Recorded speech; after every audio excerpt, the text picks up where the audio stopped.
I should tell you first about the genesis of this theory, I suppose is the right way of putting it.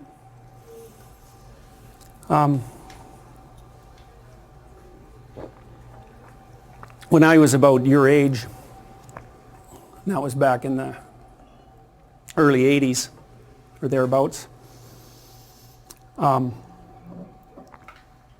and this was particularly true around 1984, but it was true before that too. You know, every generation has its worries, real or imagined, and the primary worry for people of my generation was the nuclear war. And, you know, it was a genuine worry. At one point, many years later, I went down to Arizona to visit an ICBM, a decommissioned ICBM nuclear missile silo. And the ICBMs, intercontinental ballistic missiles, were very large rockets, right? They could fly halfway around the world, and it was deep underground and behind very, very thick steel doors. It was light green, you know, that pastel green that everyone seemed to like in the 1950s. It was like pastel green Star Trek console. That's what it looked like. And so we went down. Out in the yard, it was in the desert, out in the yard there was a very, I would say, magical object, for lack of a better word. And that was the nose cone for the ICBM. And it was quite big, about that high, pointed like the point of a bullet, about 3/4 of an inch thick, plastic, you know, a kind of a resin. And it was designed to melt on re-entry. So that was just sitting there. So that was fairly thought-provoking, let's put it that way. And then we went into the missile silo. Interestingly enough, appended to the front of it, it had been decommissioned under Reagan, by the way. In the front of it, there was like a museum with artifacts from the 1980s featuring Reagan and Gorbachev meeting multiple times. And it was staffed by these Americans from the South who were grandparent age, and they were just super friendly. And, you know, they were happy to be in the museum. It was like going to visit your grandma's nuclear missile silo. And so it was jarring, you know, because it's obviously a portentous place, and yet it was conjoined with hospitality and welcoming. It was surreal in that manner. Anyways, we went into the silo, and they ran us through a simulated launch. So imagine a panel like this made out of metal, except twice as long, with another one of these things at the other end, 16 feet across or so. Basically 1950s technology, but updated. And then imagine that what you had to do to launch it was that there was a guy with a key and there was another guy with a key, and if I remember correctly, the keys were around their necks, although I don't think they were stored around their necks permanently. And so to launch the missile, you had to put the key in the lock, both of you. That was the safety precaution. It had to be two of you. You put the key in the lock and hold it for 10 seconds, and then away the missile goes. And it wasn't as big, the missile wasn't as big as the rockets that went to the moon, but it was plenty big. You know, the silo itself would have easily been as wide as this room is, and perhaps larger, and many, many stories tall, you know, because it was nested underground. So they ran us through a simulated launch, which was surreal, I would say. And then they told us that someone asked, and they said the keys were in once. Now, they wouldn't tell us when, but, you know, that would have been during the Cuban Missile Crisis, because we were that close. And we were close again at other times, although perhaps not that close. And there seemed to be another peak of conflict in 1984, when there was a movie showed at that time called The Day After, which at that time garnered more views than any movie ever had on TV. And it was a story about the aftermath of a nuclear war and the people who were left. And it was pretty realistic and pretty frightening. And it turned out, as I found out later, that that movie actually was one of the things that influenced Ronald Reagan to put pressure on or negotiate with the Soviets, depending on how you look at it. And so, well, and then, 5 years later, the Soviet Union collapsed. No one saw that coming. And it really didn't collapse in 1989 in some sense, like a huge machine like that doesn't fall apart all at once. It falls apart over time, and then at some point it just becomes unsustainable and topples. And it's like they lost faith in their doctrine, and for good reason. That the system in Russia, the Soviet Union, which was a collection of states, an empire, and the system that Mao established in China, and the system that still exists in Korea as a remnant of the Cold War, and systems in Southeast Asia and in Africa, were all predicated on Marxist presuppositions. Presuppositions that were utopian in nature and that posited a utopian future where property was held in common and everyone had enough and everyone was called upon to do what they could, right, from each according to his ability to each according to his need, which is a lovely sentiment, and you can imagine how it would be attractive even intellectually, because of course other systems, all other systems, produce vast disparities in income. It's like a natural law. It's actually governed by, you can model it with a distribution called the Pareto distribution, and the Pareto distribution looks like this. It doesn't look like a normal distribution. A lot of you guys have been told about normal distributions and how many things follow a normal distribution, most things, but that's really a limited case. You can understand a Pareto distribution if you've all played Monopoly, I presume. At the beginning, everyone has the same amount of money. Will include property, the same amount of wealth. And then what happens as the game progresses, and really as a function of chance, I mean, I know you have to use your head a little bit in Monopoly, but the basic rule is just buy everything you can get your hands on and then trade meanly, something like that. So at the beginning everybody has the same amount, and then as you begin to play, if you had enough players, you would develop a normal distribution, because some people would win relatively consistently and some people would lose relatively consistently, and so the money starts to be distributed in a normal distribution. But the thing about money, and the thing about lots of things, is that zero is involved, and zero is a weird place, because if you're playing a trading game and you hit zero, then you're done.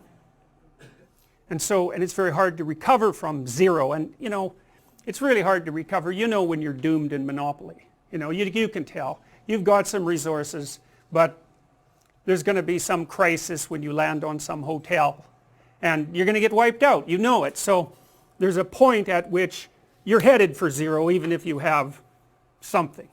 And you might be rescued by luck,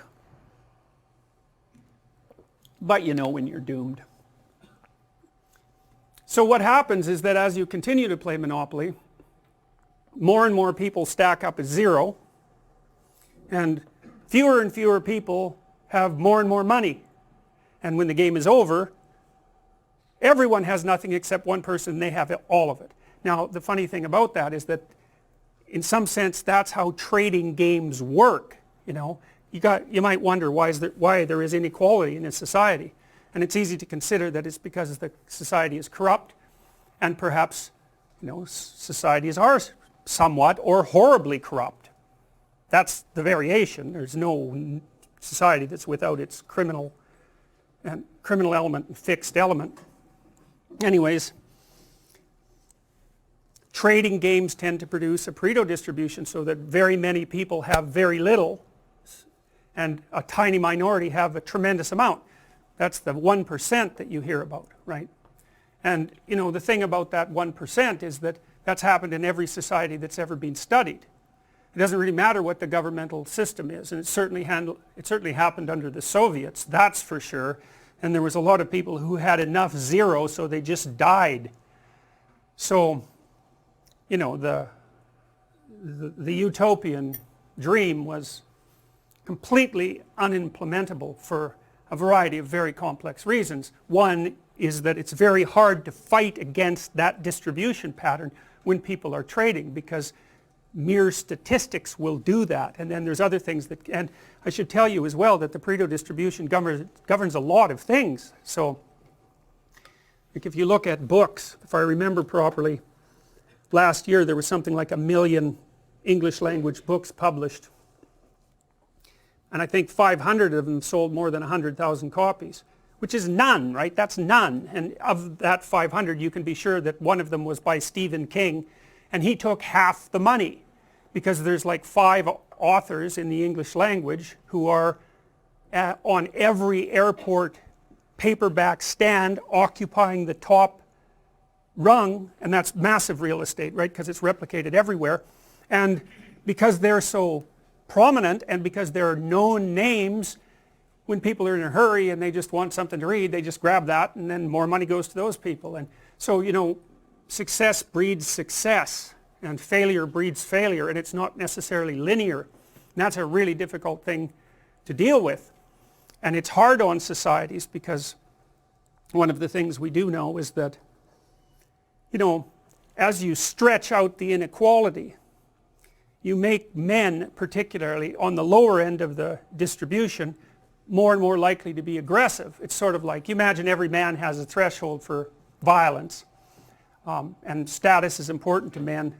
Not that it's not important to women, but it's different. It's a different kind of status. Status is important to men because it's one of the things that makes them marketable as partners to women. So it actually turns out to be quite important to men. The men tend to compete with one another for status, hierarchy position. And in a really unequal society, if you're like a low rung guy, then, and you don't have any opportunity to rise because the society isn't structured so that there's mobility, then the more aggressive guys tend to turn to criminality. And you know, and so you could say there's a threshold for criminality, and the more inequality pressure you put on a particular area, geographic or political area, the more inequality pressure you put on it, the more men slip past that threshold and into criminality. And you know, there's been pretty good studies done of drug gang in Chicago. That was the best one. A sociologist actually went and hung out with a drug gang he got into it. I guess the drug gang leader was, you know, I wouldn't say necessarily narcissistic, but that might be a reasonable way of thinking about it. And he was kind of happy with the idea of maybe being the subject of a book. And so this guy was able to associate with them, got to know them quite well. And then the housing project in which the gang was housed was slated for demolition, and the gang broke up. And he got the books, because they kept books. And what he found was the average street drug dealer, first of all, was employed in another job as well, and was making far less than minimum wage. Now, but the guys, you know, further up the chain, of course, followed the Pareto distribution, and so there was a tiny minority of them who were raking in a tremendous amount of loot, and the guys at the bottom were just waiting around for the possibility that they could rise up the hierarchy. And you know, it's a pretty violent game, so the chances that someone's going to be taken out is pretty high, and then a little slot opens up for some opportunistic second rater, and perhaps he can move up the hierarchy.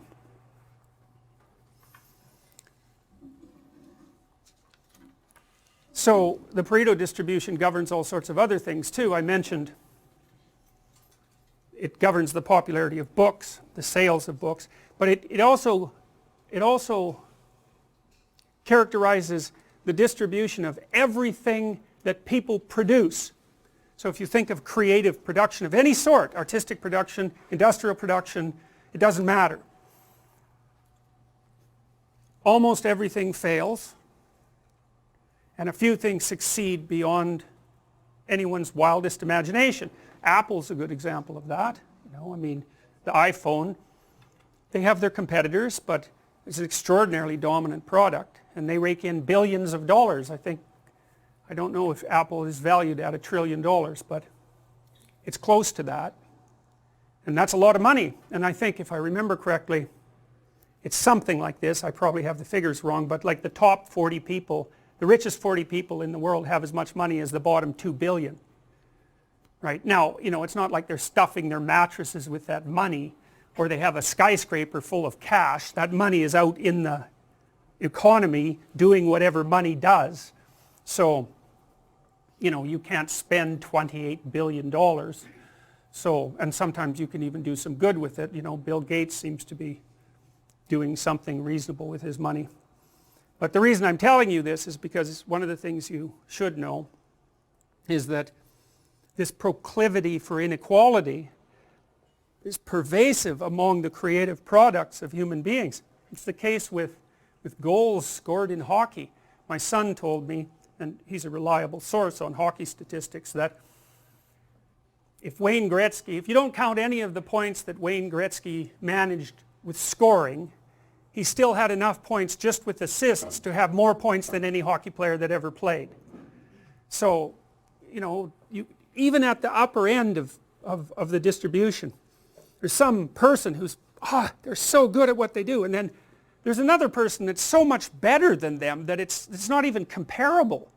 And so, and the benefits flow to people who are in that position. And you can understand why, I would say, because, let's say you start writing and you get a book, and rare things, very rare things to have happen, and then some people read it and they like it, and then of course it's much more likely that you'll get a next book, and if people like that, well, it's even more likely that you'll get a third book, and then people start to know who you are, and then because they know who you are, they phone you up and offer you opportunities, and your network grows, and it's like this exponential increase in your reach and your capacity for production, and more flows to you. And then on the other hand, if you start to fail, and why would someone fail? Well, God. One idea that's very common in our culture is that poverty is caused by lack of money, and that's a really stupid idea, because money is very difficult to handle. I had clients who were drug addicts, and the worst possible thing that could happen to them was that they got some money. They're just done. First of all, they were hanging around with people who were little on the sociopathic side, and so especially if they weren't that bright and couldn't defend themselves very well, as soon as they got money, well, it was off to the bar with all the friends. And one guy I remember in particular, every time he got his disability check, he was gone for 5 days. You usually found him in a ditch, because he'd just go to the bar, spend every cent he had on alcohol and cocaine, and wake up in a ditch, 3/4 dead, eventually completely dead. And then he was ashamed and horrified and repentant, and he'd straighten himself out again, and then that was all well and good until, as long as he was broke, until the next check showed up, and then bang, the same thing. So, it's not like money is necessarily a good for everyone. It's hard to manage money. It's really easy for it to disappear. I mean, elderly people have a hell of a time now because, crooks are contacting them on the internet non-stop, and so just giving people money is like, it's like pouring water in their hands. It's not that helpful, not necessarily that helpful. And then, of course, contributors to poverty are, well, it's not so good to have a low IQ. People don't like the idea of IQ because it seems so arbitrary. You have a high IQ. Well, it's not like you deserve it exactly. You're set up that way pretty much right from the beginning. It's very, very, very, very stable. You can make a high IQ person stupider by, not educating them up to the level of their possibility, but taking someone who has a low IQ and trying to raise that, it's like, if you can figure out how to do that, well, it's Nobel Prize time for you, because people have tried that a lot, and most recently with those, lumosity games and that sort of thing, and the evidence that those produce anything other than brilliant performances on the lumosity game itself is basically zero. We haven't been able to figure out how to see, because intelligence is a cross-domain phenomena, and you can get really good in a single domain by practicing like mad, and what you'd want is to practice like mad in a single domain and hope that it generalized to other domains. That's the holy grail of intelligence increase. It's like, no one's done it. People claim it, but the claims never hold up, and people have been trying for a long time to do it, and they haven't been able to do it. And differences in IQ really make a difference. You guys, average IQ is probably 125, 130. At 115, you're at the 85th percentile, and 115 would barely get you going for a hard university. 130, you're probably graduate school material. 145, you're up there at the range where you can probably do pretty much whatever you want, although as you get smarter, the scatter between your abilities increases. So you might have a very high verbal IQ but not be so good at mathematics, or the other way around. But it's a massive contributor to lifetime success, and I don't know what to do about that. Why do smart people make more money? Well, they get to where the edge of production is faster. So if you have 1,000 people and you rank order them by IQ, the smart people are going to come up with the new ideas first, and they're going to have more ideas, and they're going to strategize better. And with an IQ of 90, which is 15% of the population, you think about that, it's 15% of the population. That's pretty much the threshold for reading instructions and being able to follow them. So, and our society is increasingly sophisticated, so it's by no means obvious. The liberals think, well, this society is unfair because there's unemployment, and the conservatives think, well, there's a job for everyone, but none of them think, well, there are massive, massive, massive differences in people's ability, far greater than anyone realizes, and that poses a structural problem. I had a client, and I got him a volunteer job, which is way harder than you think. You need a police check, for example. Like, it's harder to get a volunteer job than a real job. But we got him in a volunteer job, and he had to fold pieces of paper, letters. He worked at a charity. He had to fold pieces of paper in 3 so that he could put them inside envelopes.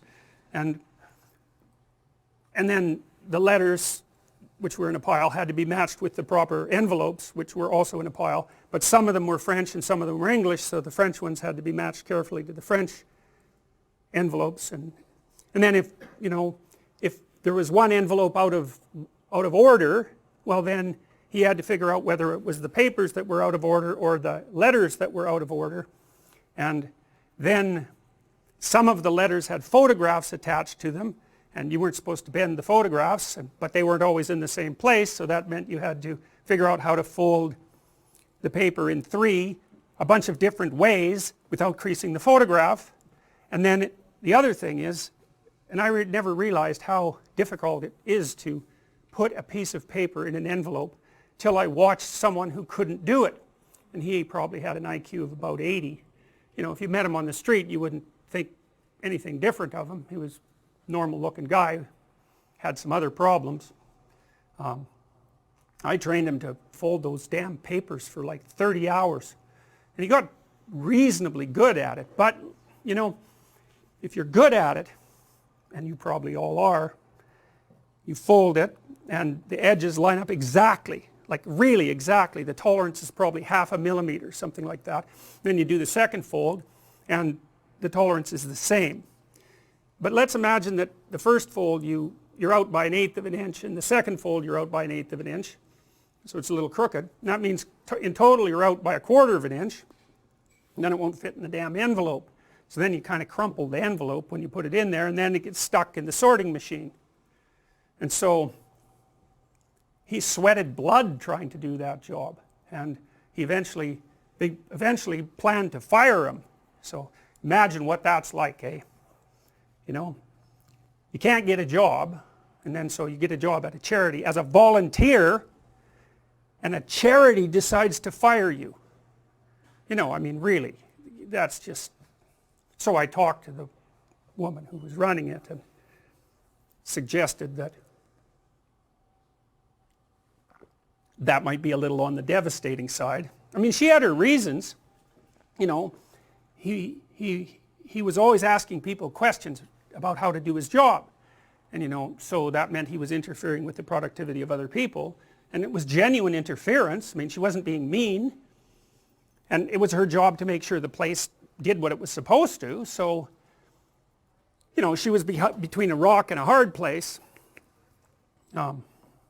He eventually decided that the job wasn't for him, and relatively soon after that, I think it was too stressful, and he quit. So that solved that problem, except then he didn't have a job, which of course is a problem.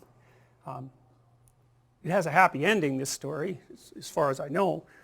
He got a dog because he was very lonesome, and that dog, man, having that guy train that dog, that was something else. That dog just, I think he lost 30 pounds while he was training that dog, because dogs, they're, you know, dominant, and he had to have a tussle with the dog to figure out who was in charge, and it's a lot of responsibility to have a dog, but he was pretty damn committed to that dog, and he managed it. And the things he went through to keep that dog, you just cannot possibly imagine. It was surreal, just like the nuclear missile silo. I mean, he had people following him around, informing on him because they thought he was abusing the dog, when in fact, because I watched, the dog was clearly abusing him. So he got a job helping a woman who trained dogs, and then he had a job. So hooray, you know, but it was like a miracle fundamentally. So anyways, the reason I'm telling you all this is because there was a reason for the Cold War. And the reason was that there's inequality, and there's different theories about how to address that inequality, and different theories about why it exists. And there was a Marxist theory about why it exists, which was roughly something like property equals theft, and those who have more have taken it from those who have less, which, you know, seems to me to eliminate any conceptualization that there isn't a fixed pot of money. You know, money expands actually as we become more technologically proficient, and lots of people who have money have it because they've generated a lot of wealth. I mean, Bill Gates is a great example of that, right? He popularized computing. He made it possible for everybody to have access to computing. It's like, it seems like a good for him, you know. And you could say the same thing about Steve Jobs, and maybe you'll be able to say the same thing about Elon Musk. And you know, these guys have tremendous resources at their disposal, but you know, they're not bathing in banknotes. You know, they're trying to continue to do things, and they use their money to do things. And anyways, the Russians set themselves up under Marxist presuppositions and tried to equalize the distribution of property, and to call that catastrophic barely scratches the surface. And I know that you guys probably don't learn much about this because for some reason people aren't taught about it, but you know, the good estimates are that the Russians killed about 30 million of their own people between 1919 and 1959. You know, and it's brutal.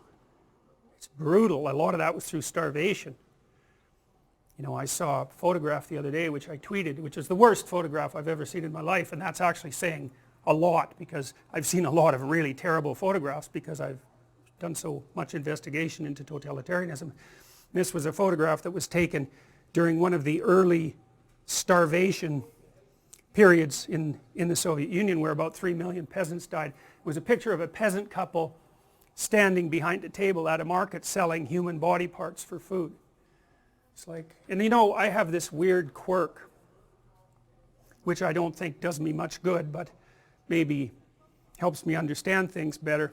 When I see that someone has done something extreme, I learned to do this a long time ago when I worked briefly in a maximum security prison. I try to imagine what I would have to be like, what kind of situation I would have to find myself in to do that.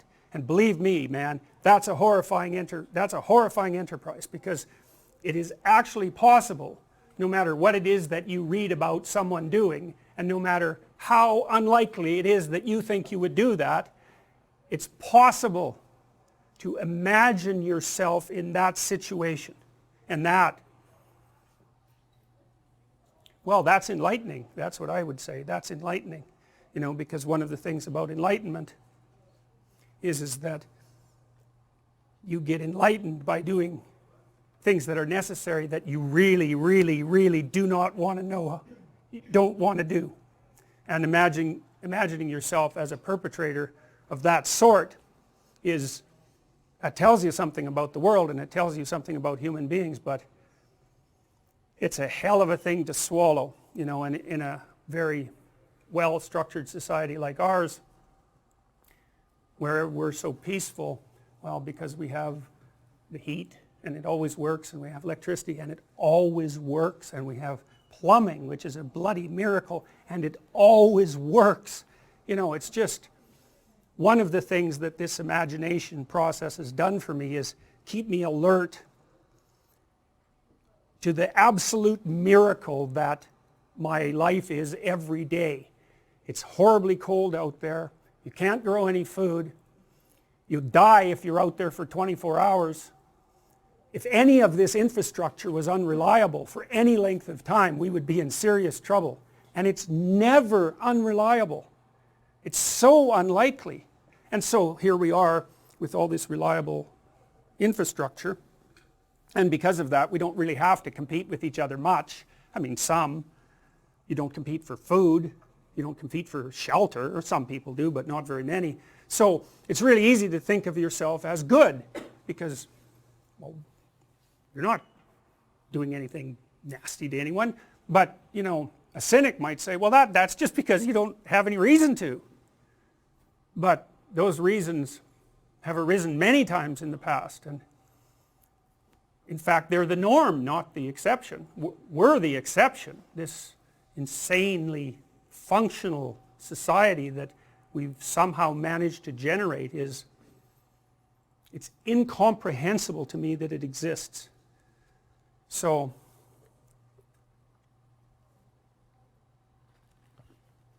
anyways, back in the end of the Industrial Revolution, you know, the conditions of the worker were pretty brutal. I mean, George Orwell wrote a book called Road to Wigan Pier, which I would highly recommend. It's a great book. And he went up in the 30s, I think it was the 30s, to live with the coal miners up in northern UK. And those poor guys, you know, they had to crawl to work for 2 miles down a tunnel that they couldn't stand up in just to start their shift. And then after their 8 hours of, you know, hacking away at the coal walls, which is rather difficult and dirty and dangerous, and of course you get black lung from it, so it's also fatal, and of course they didn't get paid very much. So after doing that for 8 hours, then you crawled back your 2 miles, and you didn't get paid for that. That was just the commute.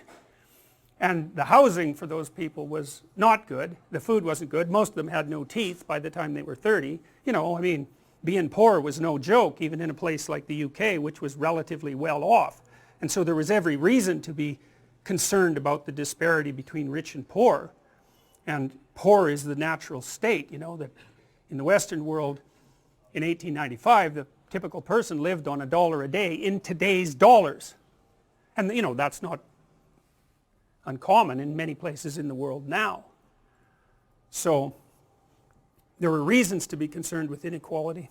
And you know, the Russians took one pathway inspired by Marx, and we took another pathway inspired by John Stuart Mill and John Locke and the English tradition, I would say, of democracy, and competed for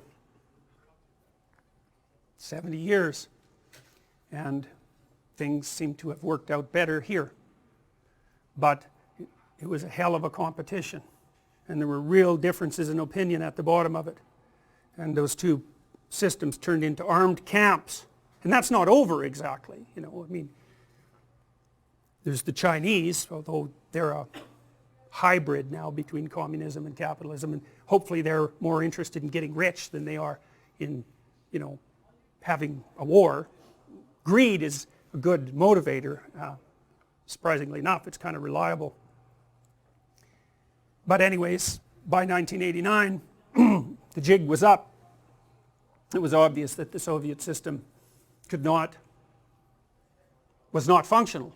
There were no consumer goods, that's for sure, even in the main department stores in Moscow, and people just kind of lost faith in the whole project. You know, it became, for a while, I don't know if you know about the show Dallas. Dallas was a soap opera that ran at night, a serial, and it was about these rich Texans who lived, you know, a 1% lifestyle. And it was the most popular show in East Germany. The streets would empty so that people could watch Dallas. Well, when you're sitting in your horrible Soviet architecture flat that, you know, you had to struggle to get with your informing relatives, because 1 out of 3 people in East Germany was an informer, a government informer, and you watch Dallas, you know, there's a little cognitive dissonance occurring, and so it fell apart, and quite peacefully actually. You know, there was a bit of war in Eastern Europe, but it fell apart remarkably peacefully, and so here we are, and we don't know what to do with the pesky Russians, but at least there's no evidence that there are mortal enemies for fundamental reasons of axiomatic presupposition. And things are a lot better in the world, despite what everyone tells you, than they were 40 years ago. And they're so much better than they were 50 years ago that it's absolutely staggering. We've lifted more people out of poverty in the last 15 years that have been lifted out of poverty in the entire history of the world before then. People are gathering economic resources at a rate that even the wildest optimist really couldn't dream of speeding up. So it's not like we're without our problems, but so during that period of time, I was obsessed, is a good word, with a question, and the question was, why would human beings produce 2 camps and then produce a massive arsenal of hydrogen bombs? And I don't know what you know about hydrogen bombs, but they have atom bombs for triggers. And you know, that's worth thinking about, because an atom bomb, you know, hey, that's something. But a hydrogen bomb, that's the sun. That's really something.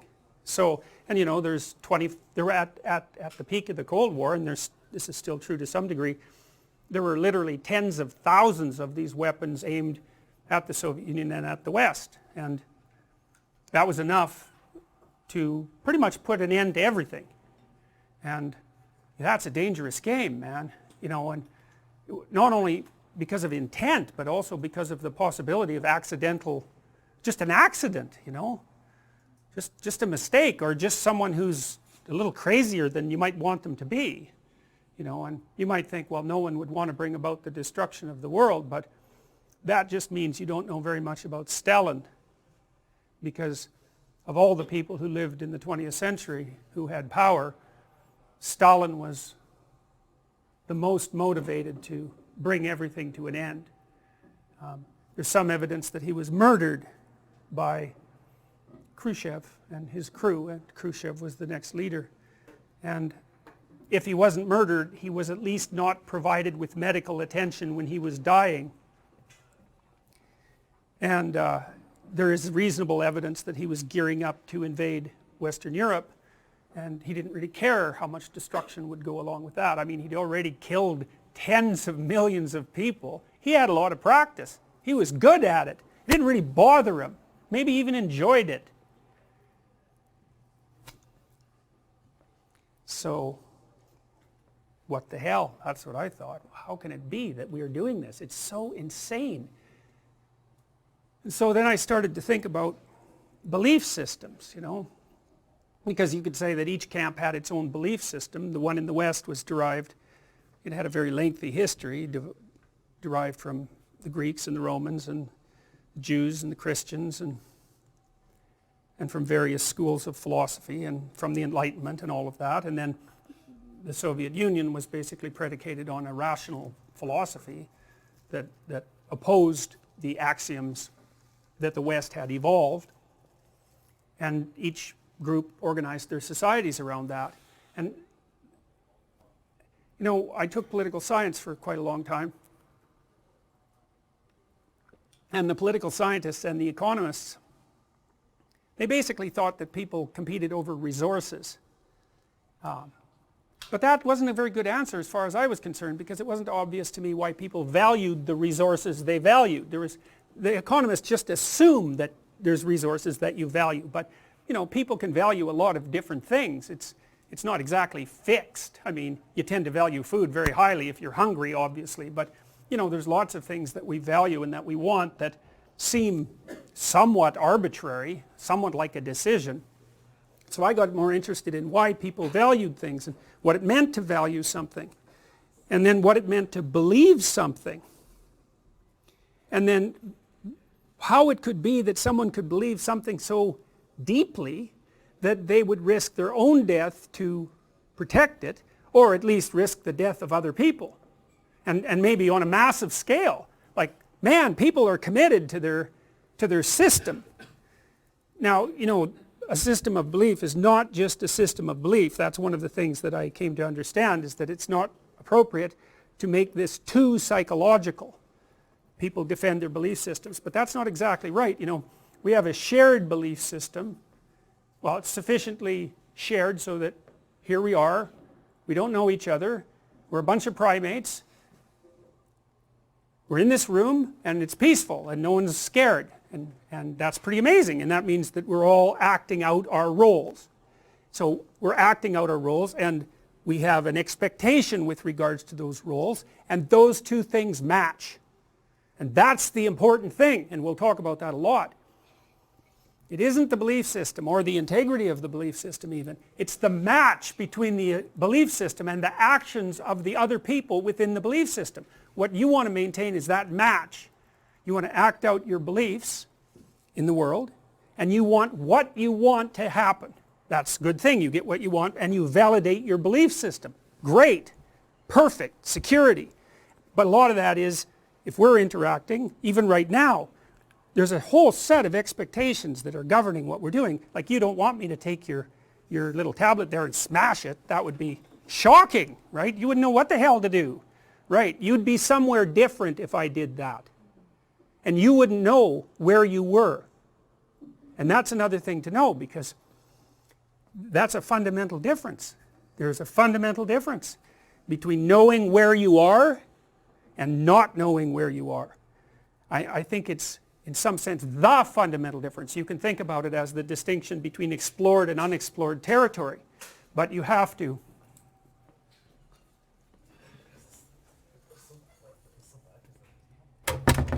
I don't know if you've ever taken a cat to a new house. Cats hate that. And because in their old house, and maybe in their old neighborhood, they've slunk around, you know, at the edges, checking everything out. They start out afraid.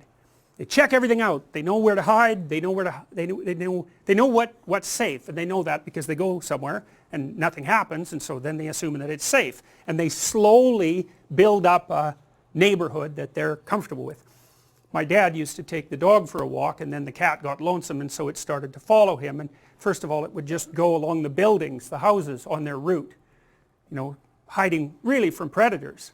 And after a while I got kind of comfortable with that, and then it would follow right behind the dog.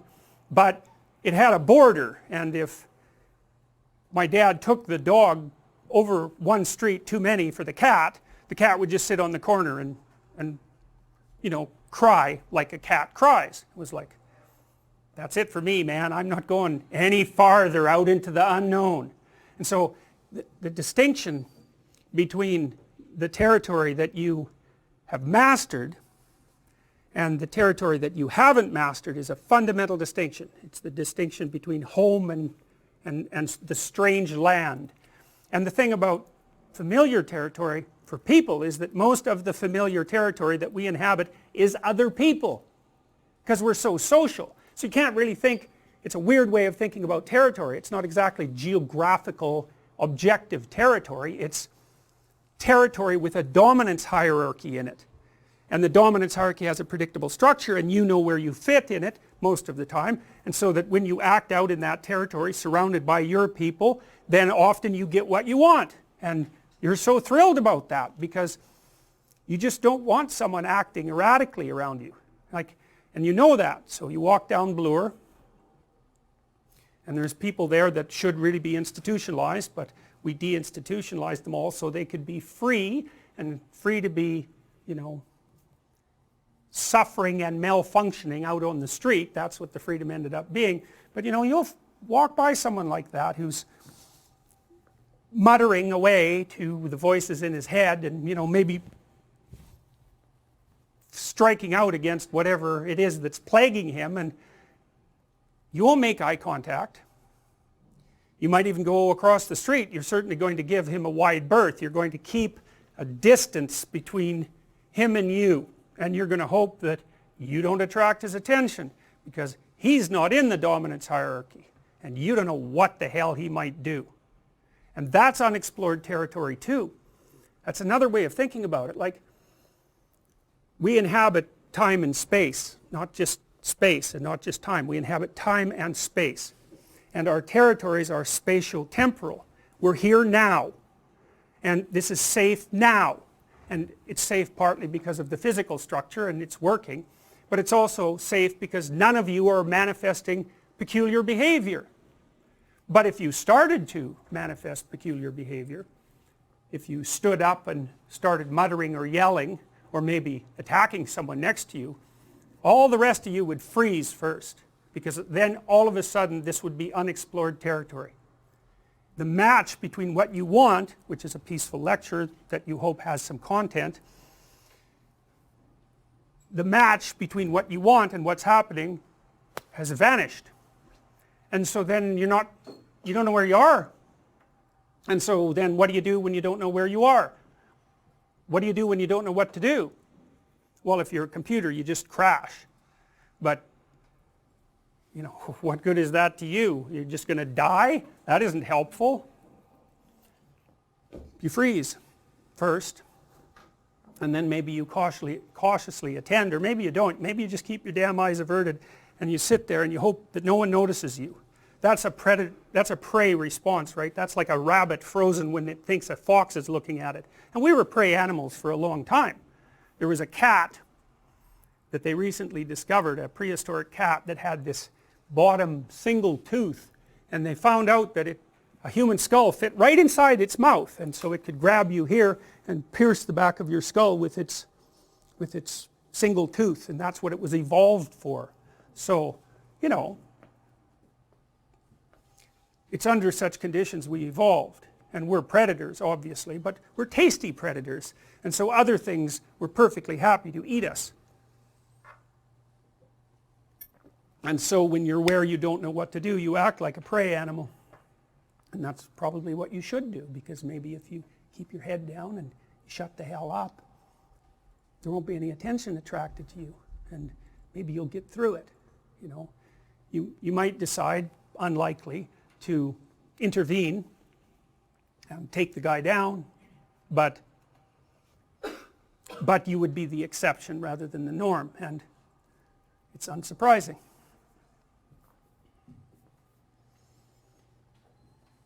Okay, so what I came to understand was that belief systems regulated emotions, but not exactly psychologically. Like it isn't exactly, and this is sort of like the terror management theories, it's not exactly like you have a theory in your head and the theory explains the world, and because the theory explains the world, the theory is what's making you secure. It's kind of like that. It's like you have a theory in your head and the theory makes you feel secure because it explains the world, but the reason it explains the world is because other people have the same theory in their head, and then when you both act out the theory, you both get what you want. And it's the coming together of the theory and the outcome that makes you, it's life. Not only does it stop you from being anxious and often make you happy because you get what you want, but it's not just psychological, the fact that we do this, that we cooperate within our societies, we match our belief systems and then act them out, that's the predicate for a productive society. So it's actually, it isn't just that it saves you from death anxiety like the terror management theorists have it, it saves you from death. And that's good. I mean, being protected from death anxiety, yeah, good, that's great too, man. But actually not dying, that's sort of the fundamental thing that you're after. And so people have reason to defend their territory, if you think of territory that way, as you think about it as a domain where the fundamental presuppositions of each citizen are matched by the behavior of their co-citizens. They have every reason to defend that.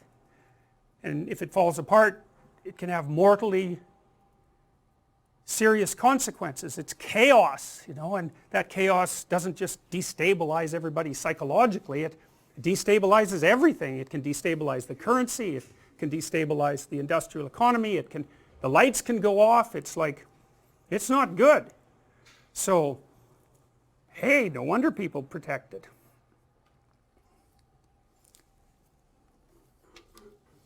So then I started thinking about what a belief system was. And I realized that a belief system was actually a set of moral guidelines.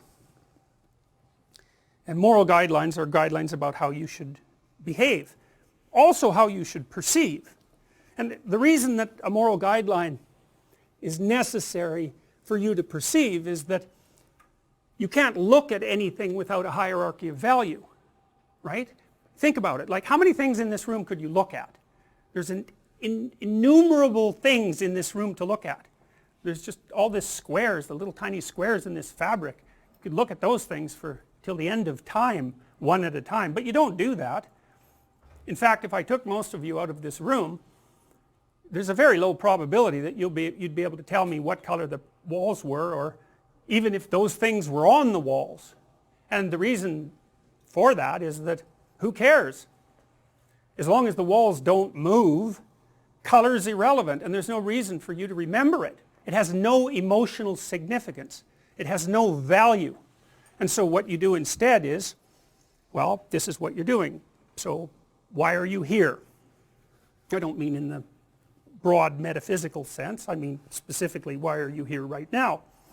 And I would say, well, you're students, obviously, and you're trying to get a degree, and you believe that will have some functional utility. Maybe you'll be a little wiser and a little more literate and be able to think a little better and be able to write a little better, and so you'll actually be more functional in the world. That would be good, and maybe you're interested. But anyways, you're in this particular lecture so that you can take this particular class, so that you can get a particular kind of degree, so that you can launch your life. And then in your life you're probably going to meet someone that you have a long-term relationship with, and you're going to have children, and you're going to partake in this society, and that's why you're here. All of those reasons simultaneously is why you're here. And so then that helps you decide what to look at. And so what you look at is, at the moment, or listen to, is me, because in principle I'm the gateway to that set of accomplishments at this moment. And so you focus on me. And that's because you value that. And so what that means is you can't even look at the world without a value structure. You know, it's chaos if everything is equally unimportant, or if everything is equally important. It's chaos.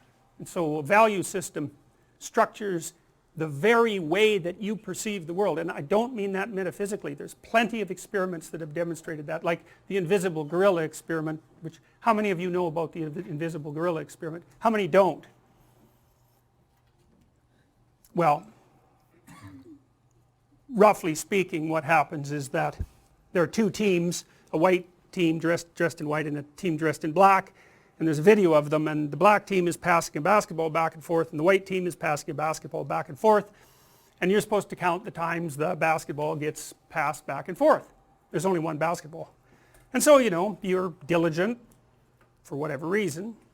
You do what the experimenter asks you, and you count the basketball tosses, and you think, well, that's not so hard, it's like 16.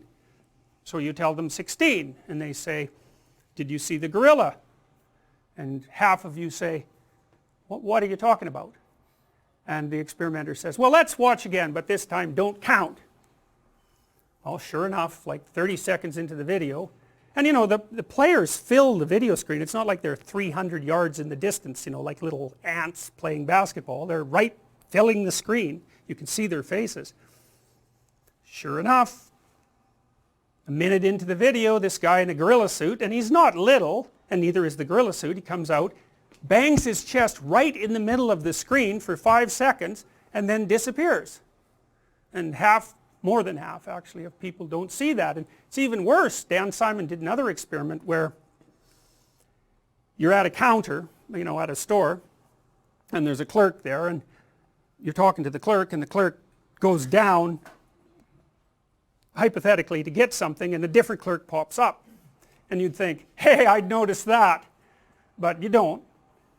And you can even vary the clerk quite a bit, and people don't notice. So we focus on very particular things, and the reason we don't notice is because it actually doesn't matter. In terms of our ongoing action at that point, the clerk is interchangeable. As long as the entity there acts like a clerk, that's sufficient.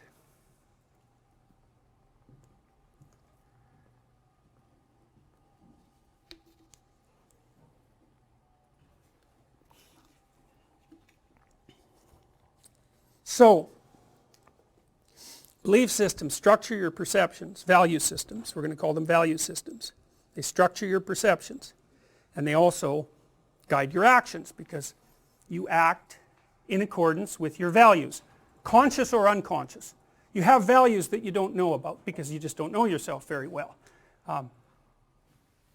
You can tell that you have values that you don't know very well because sometimes you get attracted to people that you know perfectly well that's a mistake, or you're trying to tell yourself to study and you don't, and so you're not really in control of yourself to any great degree. Some, and the more integrated you are, the more control you have, but you're kind of a loose collection of arguing sub-personalities, and they're more or less directed towards a single goal, but it depends on how committed you are to that goal, how much you've thought it through, how much you buy into it, how many of the contradictions in your world representation you've managed to iron out, and all of that.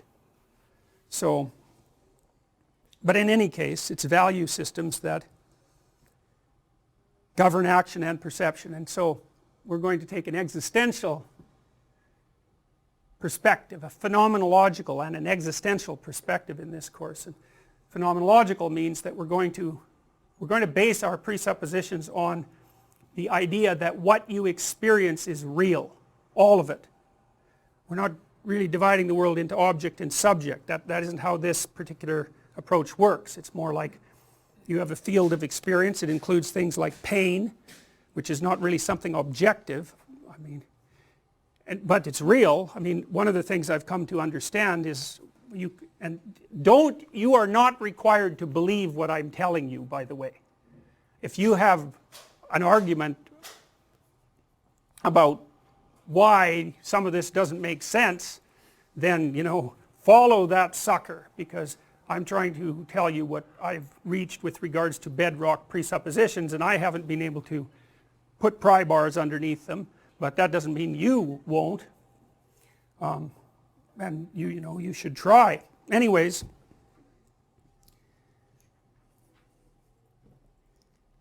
moral system tells you how to act and what to see. And a shared moral system keeps your emotions under control and fulfills your motivational needs.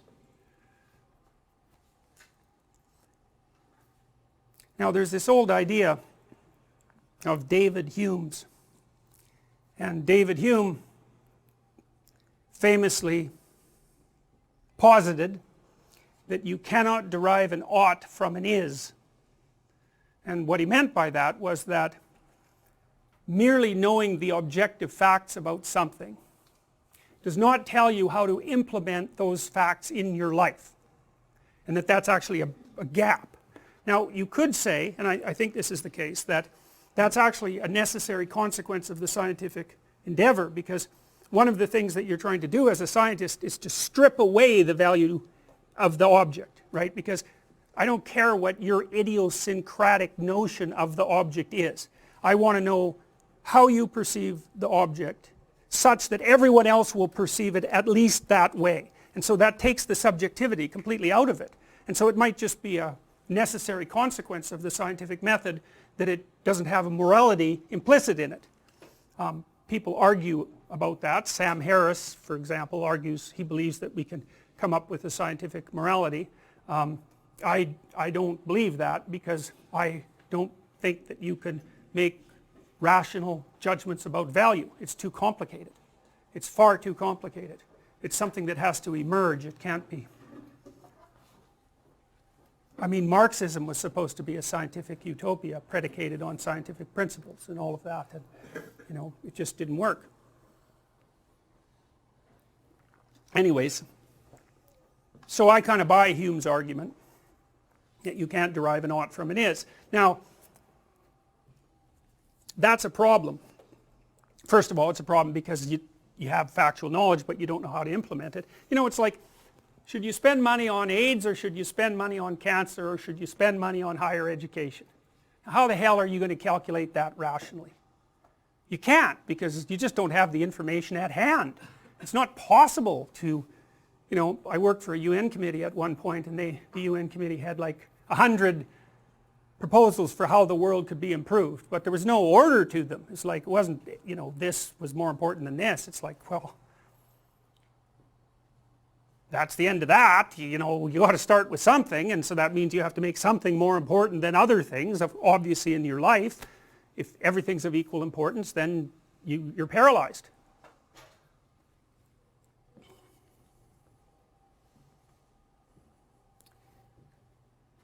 Now, you know, it's a truism, and probably an oversimplified one, that since the dawn of the scientific revolution, a wedge has been driven through the heart of our society such that the moral systems that we use to unite us, so those would be religious systems, fundamentally, have been subject to an intense critique from the scientists. And you know, it's a pretty effective critique.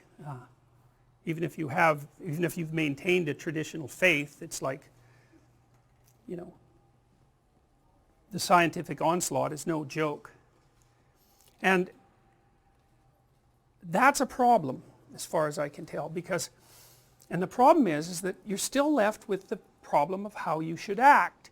And Nietzsche, the philosopher Nietzsche, he would say that we're running on the fumes of Christianity in the West, because over its 1,000 years of domination, let's say 1,500 years of absolute domination, it produced a consensus of morality that was predicated on metaphysical presuppositions, and that organized societies, and those societies are predicated on certain beliefs, like the belief in, really I would say, that something divine inhabits each individual.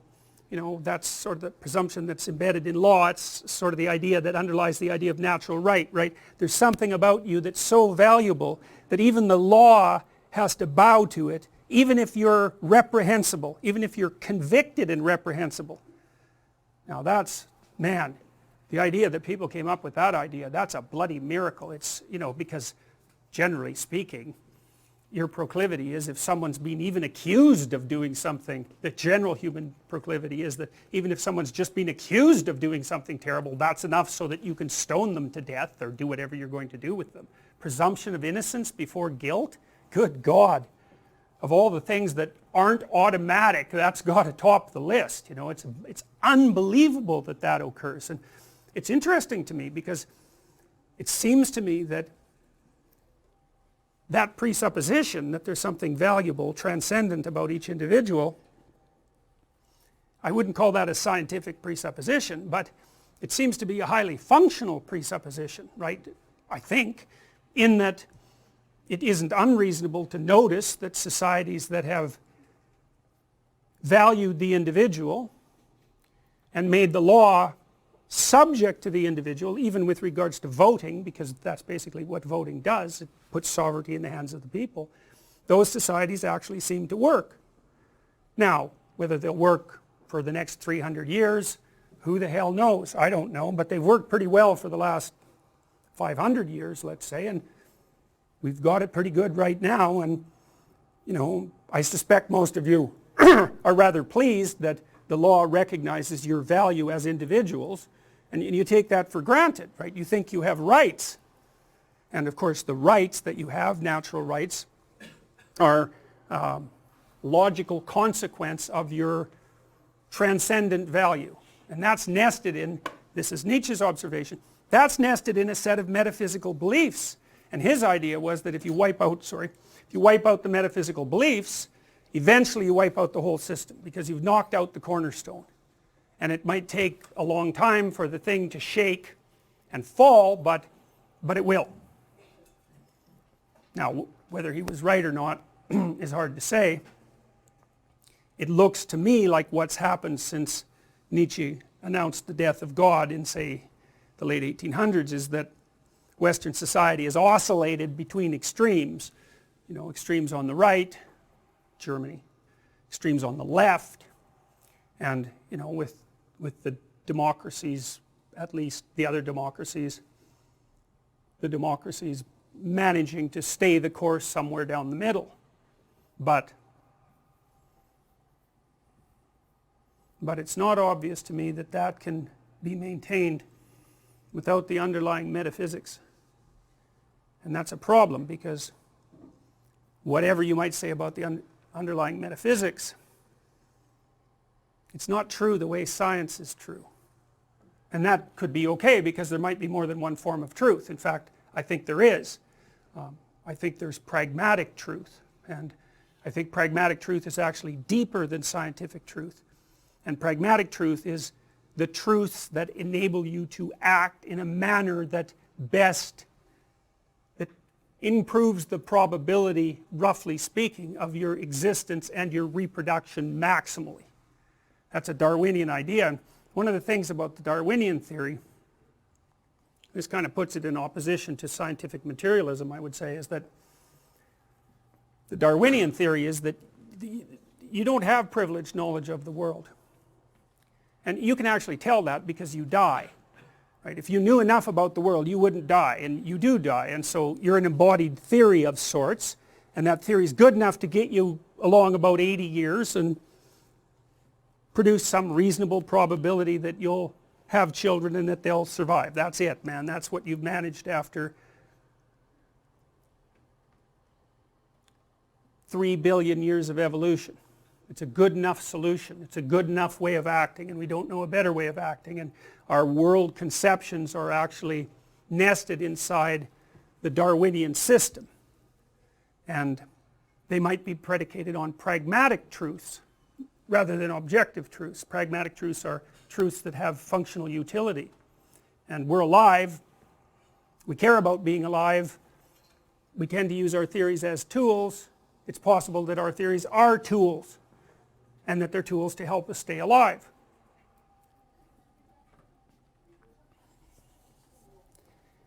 Now, I was reading a bit about Camille Paglia the other day, and I've noticed some similarities between, she's a famous gadfly, I would say, of feminists, of classic modern feminists, although she would regard herself as a feminist. She's unbelievably smart. Like if you want to watch someone who's verbally, who has verbal mastery beyond belief, you can watch Camille Paglia. She seems a little manic to me. She can wrap off an argument at a rate that's just mind-boggling, and it's very coherent, and she tends to shred her opponents in arguments. She's so brilliant. She said something interesting, and she's been influenced by some of the same people that I've been influenced by. She liked this book by Erich Neumann called The Origins and History of Consciousness, which I would recommend if you're interested in Jungian theory, Carl Jung. It's a good introduction to Jungian theory, and it's about the development of consciousness. And it's predicated, like Jung's work and Joseph Campbell's work and Mircea Eliade's work, all of which has been criticized or ignored by the postmodernists, predicated on the idea that human beings have a central narrative, and that central narrative is the dramatic expression of the necessary human system of values, and that's built into us. It's part of our nature. We have a nature as human beings. We're not infinitely malleable by culture, which is a postmodernist claim, and a dangerous one. It's dangerous if we have a nature. Paglia has this idea that the reason that you come to university and you study the humanities, or the proper reason if you do that, is not to engage in premature and destructive criticism of something that you don't even yet understand, but to learn as much as you can about art and literature and poetry and drama and fiction and religious thinking. And this is all a kind of a, you can think about it as a, what is that? What is all that? It's art. It's culture. Music belongs in that category. And like, what the hell? What about music? It's like everyone loves it, or almost everyone. It's a mystery. You listen to music and it's very meaningful. I mean, music gets people through some pretty dark times. Why? It's not obvious, that's for sure. And in most cultures, music plays a very central role in identity formation, and you guys, I think you'll probably find as you age that your favorite music will be the music that you listen to between the ages of 16 and 20. It's kind of like it imprints on you, and it defines maybe that defines a generation. And maybe, in our tribal past, and this is highly likely, when you were being inculcated into the tribal culture, that was inculcated with dance and with masks and with music all at the same time. So you're invited to participate in this drama and to take your place in this drama, and to think of that as a representation of the objective world is just not right. That isn't what it is. It's an invitation to a drama. Now then the question might be, well, is the drama real? And the answer to that is, it depends on what you mean by real. I think that great dramas are more real than real. They're hyper real. They're hyper real because they provide guidelines about how to act that are abstract and even perhaps generic, but applicable across an extraordinary broad range of situations. So imagine this, you get up in the morning, you do a bunch of things, and someone asks you what you're doing, what you did, and you tell them, well, the first thing I did this morning was open my eyes, and the second thing was think about whether I wanted to go back to sleep, and then, I took off my blankets, and then I put my feet on the floor, and then I stood up, and I was blinking while I was doing all this, and I was also breathing, and then, I looked for my clothes. And you really want to listen to that guy? You don't want to listen to that guy. It's like, why are you telling me that? I want you to tell me something interesting. Well, what is it that's interesting? And why isn't that interesting?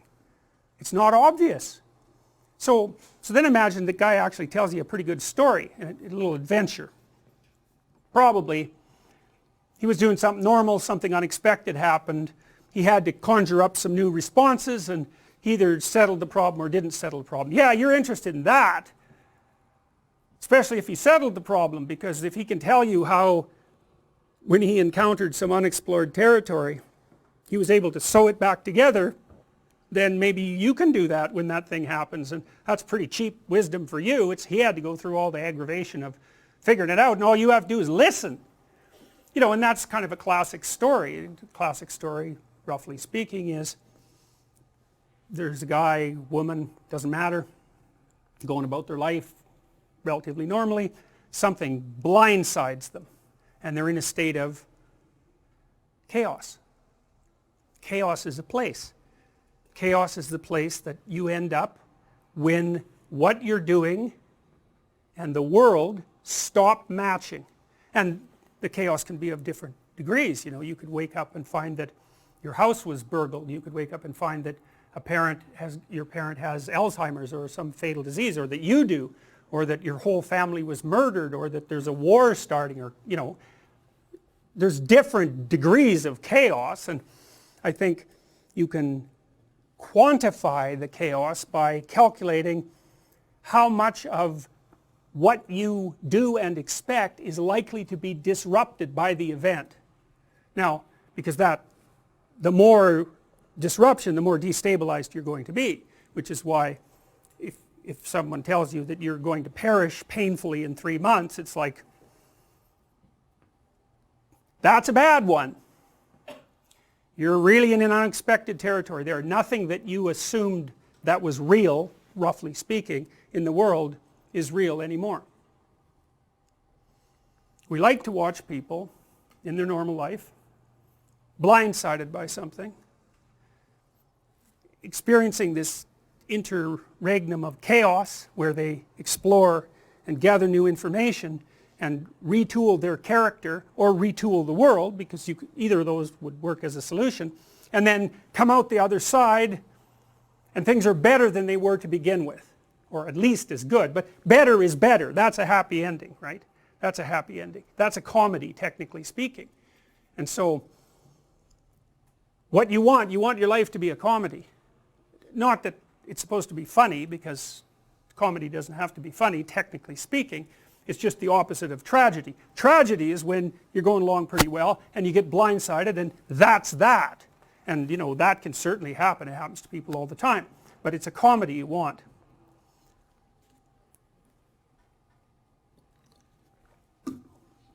Now, what I hope to provide you with is a magic code.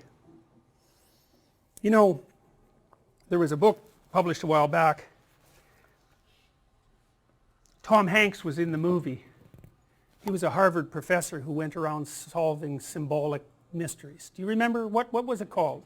The Da Vinci Code. Everyone liked that. It sold a lot. And you know, it was full of little mysteries, and it was full of hints that there was more to the world than you think, and which is definitely true. And that, you know, there was a way of getting access to that knowledge, and that it would really be worthwhile. And people like that. They like that idea. And the reason for that is because it's true. It's true. It's true like fiction is true. So okay, let's go back to the guy who's telling you about his morning. Well, he tells you something exciting. Well, then imagine that 10 people tell you something exciting. And then you extract out the pattern of them dealing with this problem from that. And so then you have that's what you do if you're an author. Right? Because in a book, you don't want the book exactly to be about what ordinary people do in ordinary times in their life. It's like, you already know how to be ordinary during ordinary times of your life. That's not useful. You know, you wouldn't watch a videotape of yourself. Imagine you videotaped yourself during a day, and then next day you watched that. It's like, God, who would want to do that? So what seems to happen in stories is that they distill. So they watch people watch people, and then they tell stories about what they see, but they leave a lot out of those stories. everything that's boring, hopefully. And then more and more stories about exciting things get sort of aggregated, and then maybe a great writer comes along and writes something really, really interesting. Profound character transformations. And then you say, well, that's fiction. And then you say, well, that's not true because it's fiction. But then maybe that's not right. Maybe it's more than true. Because who wants the truth? The truth is mundane reality, and you've already got that mastered. What you want is the distillation of interesting experience. And you might think, well, why is it interesting? Well, that's a really good question, because you don't actually know. And believe me, you really don't know, because you'll be interested in things that just don't make any sense at all. I'm going to walk you a bit today through Pinocchio, and we'll do that more the next time too. You know, but I want to tell you a little bit about that movie to begin with, just so you know how crazy you are. So, you know the plot. How many people have seen the Disney movie Pinocchio? Okay, so lots of people. So that's strange enough in itself that so many people have seen it. And it's worth thinking about. You know, you tend to show your kids that movie. But you think about the movie, you're doing some pretty weird things when you're sitting there watching that movie, man. First of all, it's drawings, right? And they're low resolution drawings. You don't care. And you watch The Simpsons, or maybe, what's that called? The one that's been concentrating on political correctness so much. South Park. God, that animation, man, it's just awful. Right? It's just horrible. It couldn't be worse. You don't care. Like round heads, smile, a little bit of shuffling. That's a person as far as you're concerned. It's just irrelevant, and if it was higher resolution, it wouldn't help. You just need the bare bones, right, to hang your perceptions on. So you watch this drawing, that's Pinocchio, beautiful drawings, animated in a sequence. You're not watching something real, you're watching a pure construction. And then you think about the plot, it's like, it's completely absurd. Everything about it is absurd. It's like, well, one of the characters is a bug, and he turns out to be like the conscience, and so what the hell is with that? And then another character is this puppet, marionette, and, you know, somehow he gets free of his strings and then goes on this adventure, and then, you know, he gets enticed into various nefarious places by a fox and a cat, and then he rescues his father from a whale.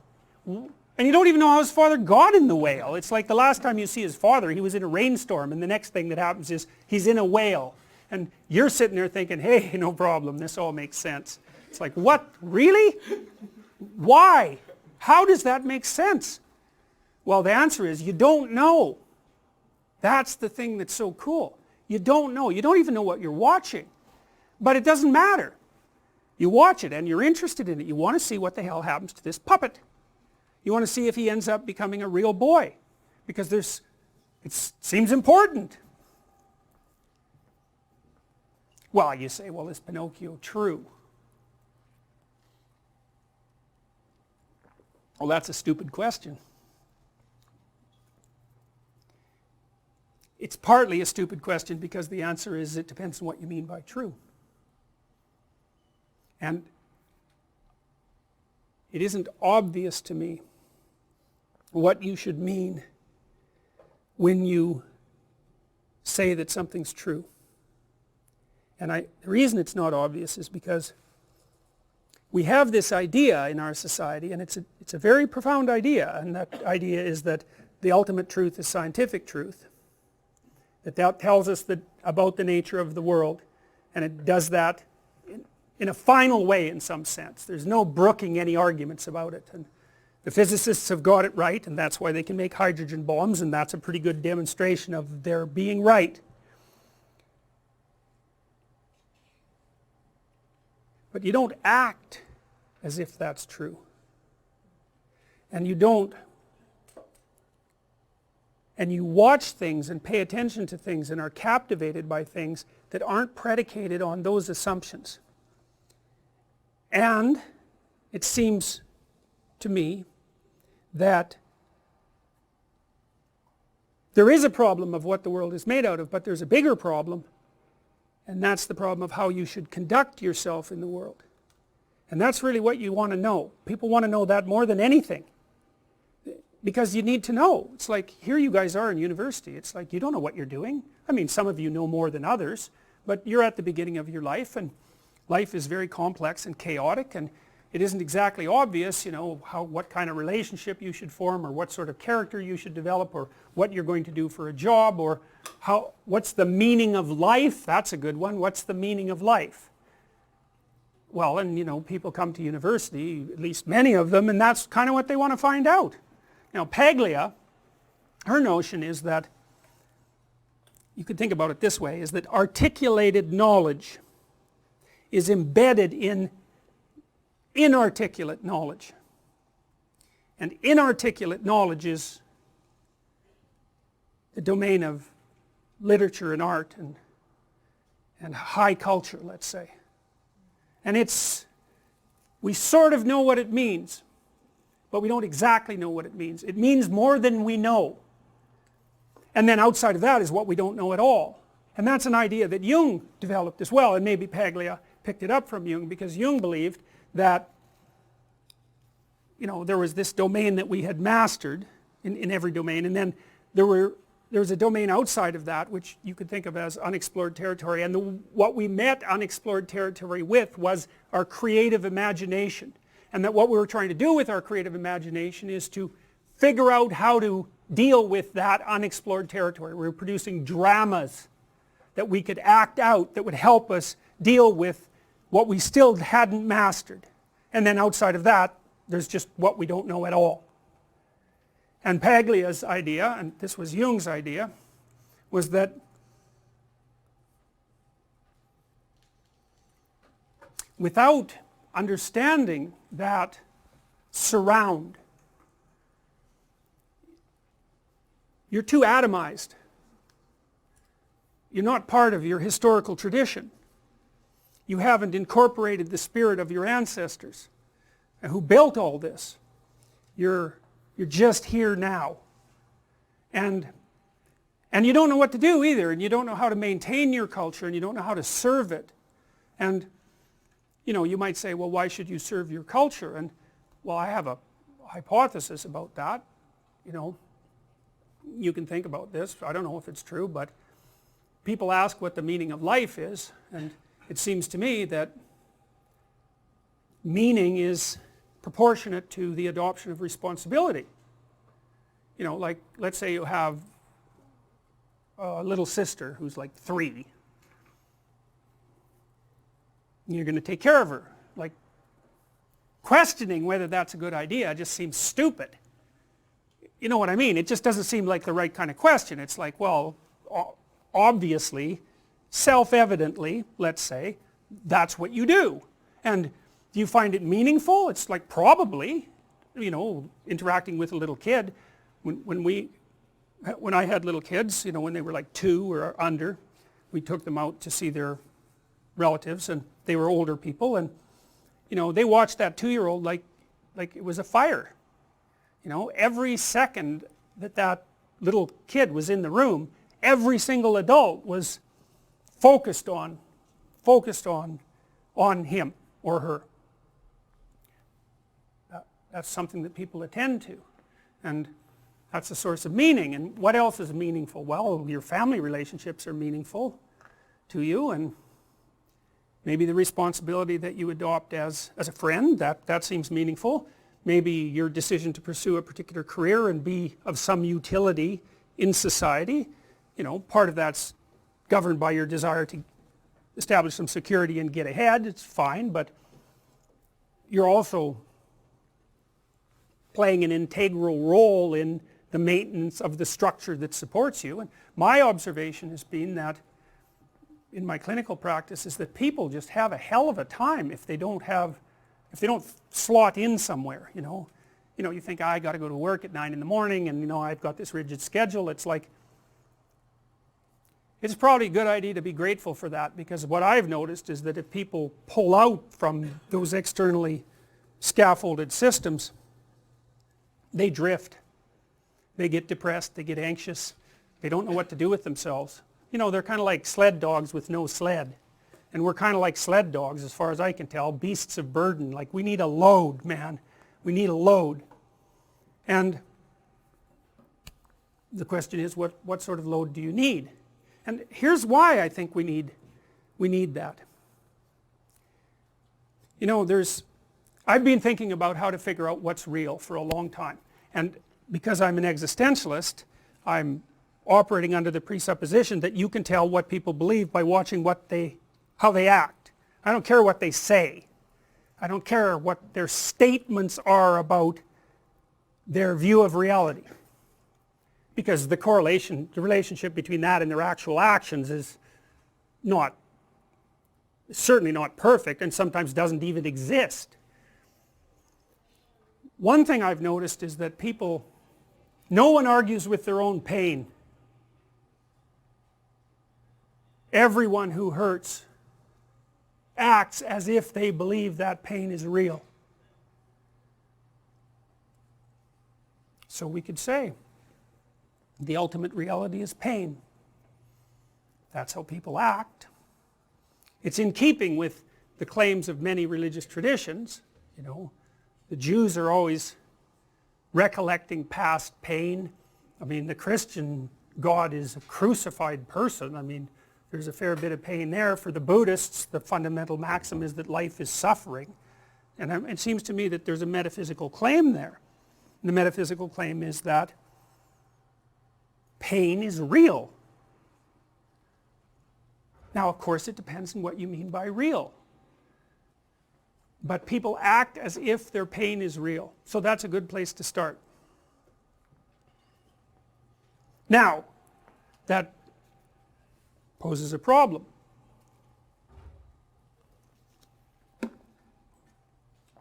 Life is a pain. Life is suffering, let's say. And why is that? Well, it's because you can be broken, hurt, and destroyed. And so that seems pretty self-evident. And worse, you know it. And that makes people unique. Like, that's our self-consciousness, right? That's really what separates us in some sense from other creatures. I mean, other creatures have some self-consciousness, like a chimp can learn to recognize itself in a mirror, and so can a dolphin, but you know, that's pretty bare bones self-consciousness, you know. Real self-consciousness is the knowledge of your borders, and not only in space, but in time. And as far as I can tell, human beings are the only creatures that have discovered the future. And that's really good because we can plan for the future, but it's really bad because, you know, the future's finite, and that's a big shock to the old system. And it's the existential burden that everyone bears, and it's associated integrally with suffering. And so then you think, well, life is suffering, and it's finite, and that's part of the suffering.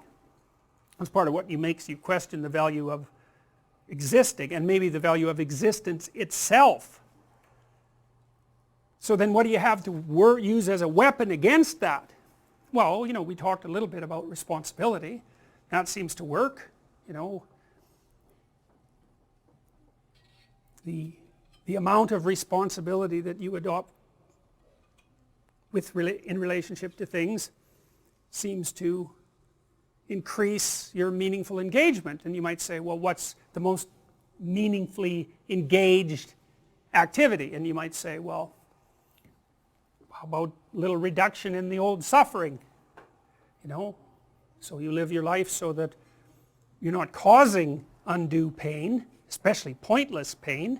That would be good, and maybe you could even be more useful than that, and you could figure out some ways that some suffering, yours, other people's, both, if you're really, you know, hitting a home run, maybe you can figure out some way that some of that could be rectified. And that seems to be meaningful in and of itself. I mean, if it's pain that makes you doubt the meaning of life, which is perfectly reasonable, then the cessation of pain, the cessation of suffering, the minimization of suffering, as a logical corollary, should be the proper medication. And so I would say that means that there's some mode that you can conduct yourself in that makes you a good person. And part of being a good person is to alleviate suffering. And I don't think you get to question that actually. If the suffering itself is what's making you question the validity of your life, then you can't also say that the cessation of that is not useful. I mean, you can, but it's completely incoherent. You can claim incoherent things if you want.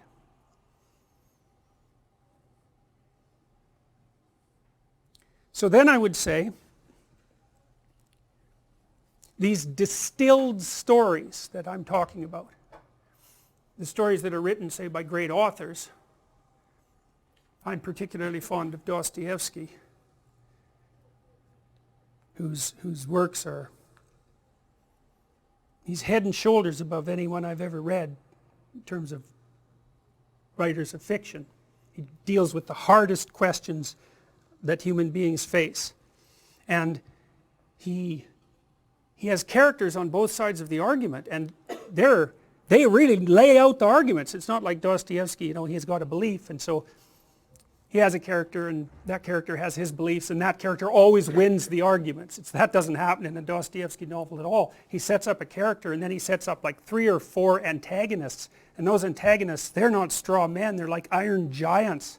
They just stomp his protagonist, you know, and the whole thing is a war between these different conceptions of being, and it's amazing to see, it's amazing to read.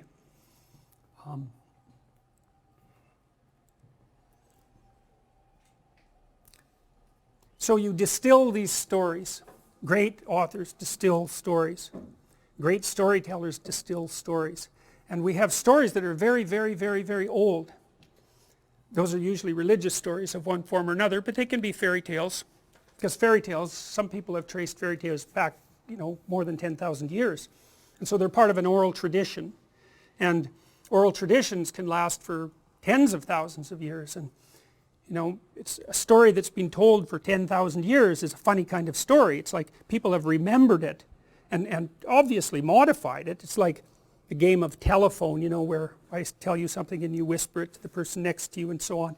It's like a game of telephone that's gone on for, you know, 1,000 generations, and all that's left is what people remember. And maybe they remember what's important, because you tend to remember what's important. And it isn't necessarily the case that you know what the hell it means. You don't know what music means, but, you know, that doesn't stop you from listening to it. You don't know, generally speaking, what a movie that you see or a book that you read means, not if it's profound. It means more than you can understand, because otherwise why read it? Well, so the idea is this, is that we're necessarily nested inside moral systems. The moral systems are predicated on narratives, narrative dramas of sorts. And the moral systems are what orient us in life. And the reason to understand them, to the degree that you can, is because you need to know how to live. Nietzsche said that if you had a why, you could bear any how. And that's good. One of the things that the Auschwitz guards used to do to the prisoners, and this is very telling, so at Auschwitz there was a sign that said, "Work will make you free." It was a little joke. Not really a very funny joke.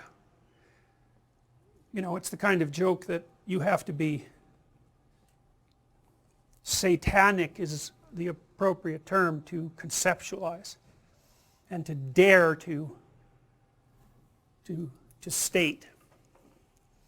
So when the Auschwitz prisoners came to Auschwitz, you know, they're already pretty rough shape. They were in cattle cars. They'd been separated from their families. Everything had been taken from them. They were transported for a long time. They were standing up. The kids were suffocating because there was no room in the, you know, it was so packed in there. They didn't have anything to eat. There weren't any toilet facilities of any sort. It was like you got rid of 20% of the people just transporting them. You know, the ones on the outside of the cars, they froze to death because of course it was cold, and pretty nasty. And then when they got to Auschwitz, the guards used to have this game that they would play, and this is part of the work will set you free thing. They would get a prisoner, they'd take a prisoner, who's already in pretty rough shape, and then have them carry a sack of wet salt, 100 pounds, from one side of the camp to the other. And when you think of a camp, you think of something like a football field, maybe something that big, fences around it. It's like, no way, man, these were cities. There were tens of thousands of people in these places. So from one side of the camp compound to the other, that was a good hike. And that wasn't bad enough. They had to get them to carry it back and put it in the same place. Now, that's poetic in its malevolence.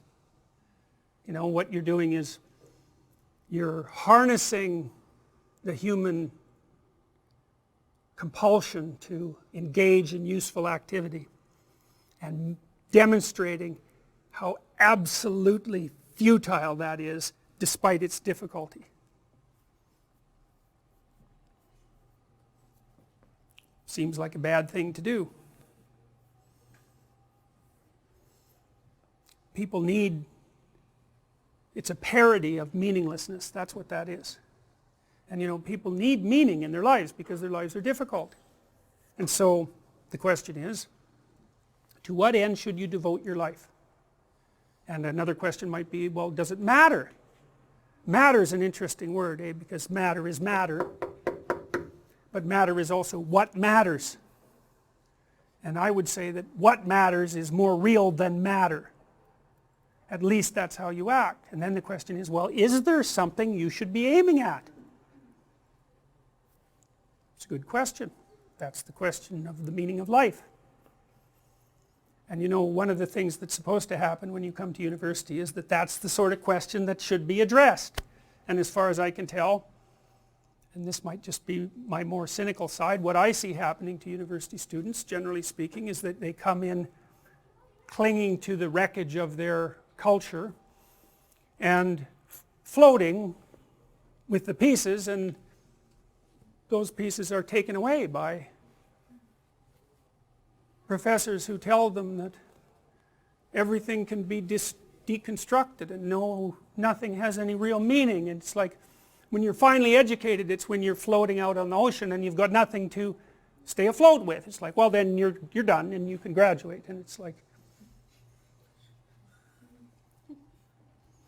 I don't see that as useful. Quite the contrary.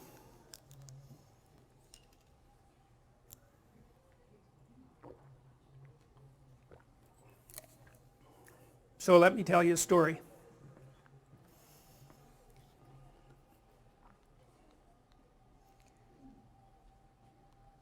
The first thing I'm going to propose to you, and we'll talk about this a lot, is that you inhabit a story. That the framework through which you look at the world is actually a story. And here's the story. The story is you're somewhere and you're going somewhere. And that can be conceptual or whatever.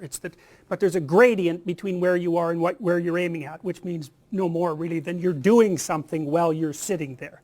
And hypothetically, you're aiming for something better. And so you're in a state of insufficiency, always. The insufficiencies change, and then you're trying to rectify the insufficiency, and you presume that your current state is less preferable to the state that you're aiming at. And then the way that you bring those two together is sometimes you can do it through thinking, but fundamentally you do it through action. You do it through acting in the world. And so that's sort of the answer in some sense to the mind-body problem. You have a conceptual structure, but when you implement it, you're implementing it not abstractly, you're implementing it through action. And so that's the basic story. It's not a very interesting story, but it's the framework through which you view the world. So it's a value-laden framework. Otherwise you wouldn't be able to act and you wouldn't know what to look at. So it's a value-laden framework. You look at the world through a value-laden framework. So then we might say, well, what is the optimal value-laden framework? That's what we're going to try to figure out. Now, I told you about the war that went on between the communists and the West and how that obsessed me. And so one of the things that I really wondered about was, well, was this just an arbitrary thing? Like did the communists, they had some axioms and we had some axioms, and if you're a moral relativist, you might say, well, who's to say which set of axioms are better? Or even who's to claim that, you could say that a set of axioms, one set is better than another. That's a moral relativist claim, and fair enough.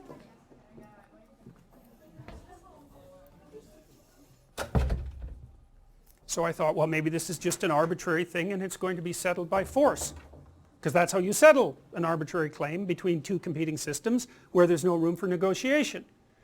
So I thought about that for a long time. I wanted to know what the roots were of the Marxist system and what the roots were of the Western system, and what I surmised was that the Western system was actually something that evolved, whereas the communist system was a rationalist construction that was imposed, and they weren't the same thing. And so then I wondered, well, what's Western culture grounded in, and is there any reason to assume that that's real in any sense?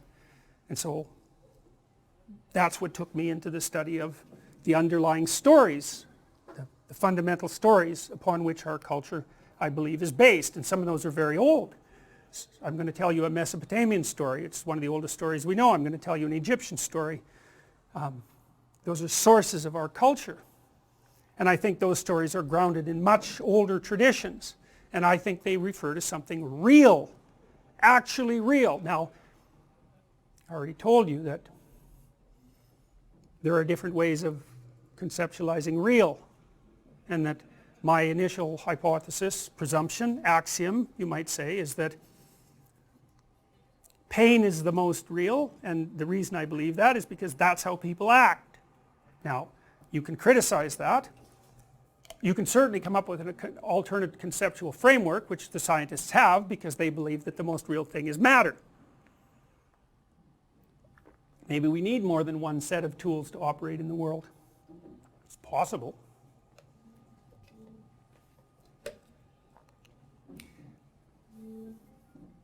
So now I want to tell you what I think the fundamental constituent elements are of stories. And one of the things that I hope is that knowing this will make you immunize you against ideology. And the reason, because I believe that ideologies are fragmentary meta-narratives, and they have their power because they're grounded in the meta-narrative, but they only tell part of the story. But they have power because they're grounded in the fundamental narrative. And so here's the fundamental narrative as far as the characters, let's say. We're going to say that people are prone to characterize the world. We're social primates, we're social cognitive primates, so we tend to see the world through the lens of a social creature. And so, and partly because we're concerned with acting in the world, and the world is mostly other people, then we conceptualize the ground of that structure for action in characterological terms. So the most fundamental reality is chaos. And chaos is what you don't understand at all. You can't even conceptualize it. You come into contact with it in bits and pieces. When the towers fell, when the Twin Towers fell, chaos reigned for a few days. Everyone was shell-shocked. And that was chaos. And chaos is what you experience when your story falls apart. And that's a descent to the underworld. That's chaos. And basically you live in order and chaos. And order is where, when you do what you think you should do, what you want to have happen, happens. That's order. That's explored territory. And chaos is when you do what you're supposed to do to get what you want, and it doesn't happen. And then that place that you're magically in when that happens, that's chaos. And it has different depths. You could say it reaches all the way to hell, and that usually happens when your life falls apart very badly, and you're down in that chaos, and you realize that it was your fault, and that you did something wrong, and that you knew it and you ignored it. That's the worst form of chaos. So there's chaos itself, and then the next thing is fairly straightforward. You could think there's the individual exists in culture, and culture is embedded in nature. Pretty straightforward. Nature is mother nature for reasons we'll get into, and culture is father culture. And I think that's because the fundamental dominance hierarchies in human primates are masculine, and that nature is assimilated to the feminine because it's, well, for two reasons. First of all, females do the sexual selection among human beings, so they actually are nature from the Darwinian perspective. And second, nature is the productive biological force. And so we've always conceptualized males and females, and we've used that conceptualization to sort out the world at large. It's a metaphor. But it's not just a metaphor, you know. It's reasonable to consider culture as a judgmental father. It's really reasonable because, you know, you have a group of people around you, some friends, some people that watch you work, some judges, and that stretches across a very long expanse of time, and those people as an aggregate make an entity that is judging your reputation constantly. And it's perfectly reasonable to personify that because it's like a meta person that's watching you. And so it's a useful metaphor. There's a meta person that's watching you. Well, yeah, there is, obviously. So now you could say, well, that's not real. It's like, it's not real the way a scientific truth is real. It's a different kind of real. Well, nature has two elements. It's destructive and creative. Obviously, there's the beauty of nature and its bountiful element, and then there's, you know, Anopheles mosquitoes and elephantiasis and cancer and starvation and all the terrible elements of nature.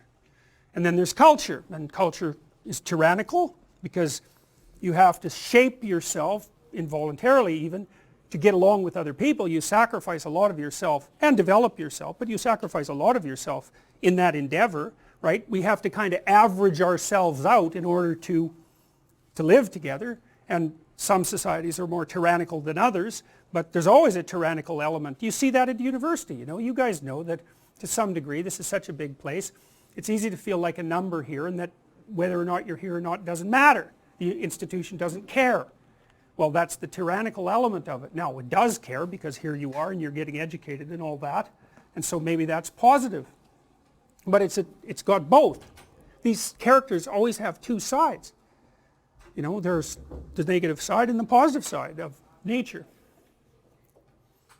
And there's the negative side and the positive side of culture. And then there's the individual. So the individual is like standing on an island in the midst of an ocean. That's a good imagistic conceptualization of your position.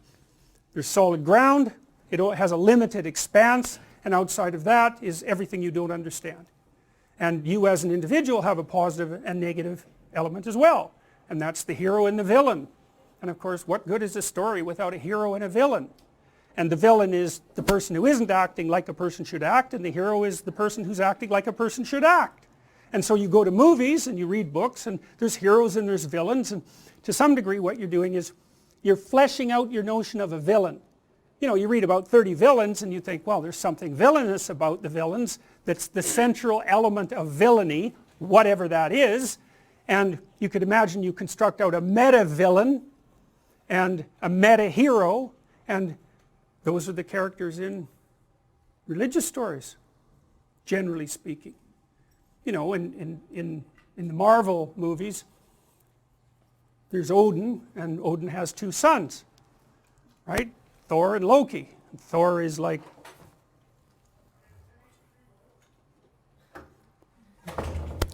Thor is the world-redeeming hero, and Loki is the trickster who wants to bring everything down. And you have to recognize that in yourself. Or it's useful to, because otherwise you underestimate. Is this positive psych? No, it's maps of meaning. Positive psych. It's definitely not that.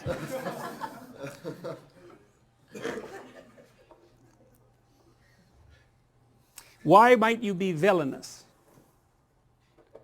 Well, first of all, because you can be. That's a big deal. You can be. It's actually an offshoot of empathy. This is something that took me decades to figure out. I figured it out when I was studying the book of Genesis. because in the book of Genesis, people become self-conscious and they immediately have the knowledge of good and evil. And I just couldn't figure that out. It's like, what the hell's the relationship between that? And then really, I tell you, I thought about that like for 30 years, trying to puzzle that out. And then I realized what it was. If you're self-conscious, you can conceptualize yourself as a being. You know that you are. And you know what you're like. And you know what hurts you and what doesn't. And as soon as you know what hurts you, you know what hurts her. And so that's the knowledge of good and evil that comes along with being self-conscious. This is something that distinguishes human beings from every other animal. You know, a lion will eat you, but it doesn't really want to tear you apart slowly just for the fun of it. Well, it eats you, it just wants to eat you. And you know, you could call that evil. It sucks, that's for sure. But animals are beyond good and evil in that sense. But human beings, man, we can aim our malevolence and we're really good at it because we can imagine, God, this would hurt, and if it hurts me, man, it's really going to hurt you. So, and you need to know that you're like that because you are like that. And if you don't know you're like that, or if you don't think you're like that, you're even more like that than you think. Because the people who are most like that are people who don't think they're like that at all. And you have to contend with that. And that's why in many systems of thinking, the world is conceptualized as a battle between good and evil.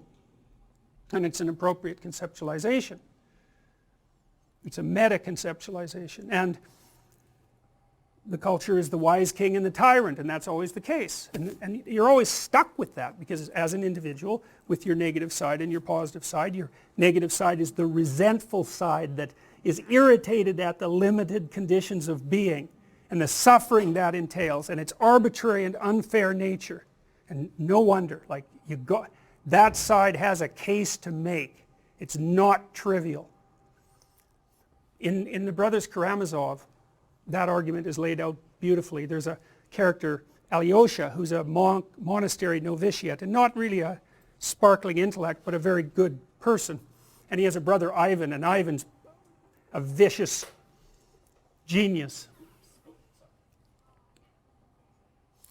And Ivan just takes Alyosha apart, and partly he does that by telling a story about, that Dostoevsky took this from a news story. The news story was that this mother and father had taken their young daughter and locked her in the outhouse overnight when it was like 30 below, and you know, she stayed out there crying and screaming and froze to death. And Ivan basically said to Alyosha, you know, a world in which that could happen should not be. It's a good argument. You know, and you can multiply that by millions of examples. So the part of us that is opposed to being and resentful, it's got a point, man. The problem, as far as I can tell, is that if you act that out, then it makes what you're objecting to worse. Now, you might be happy about that, and you might think, well, people couldn't be consciously pursuing that, but yes, they can.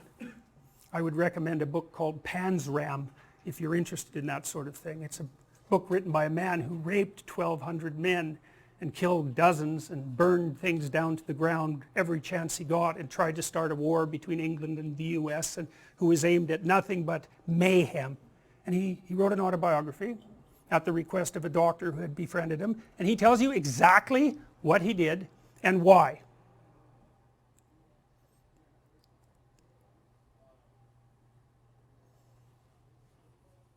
The story. Hero and adversary, order and tyranny, destruction and creation. That's the basic landscape, and outside of that, chaos. And so let's take a break. Here's another way of looking at this idea. The individual is the person who pays attention and explores and masters, or who looks away.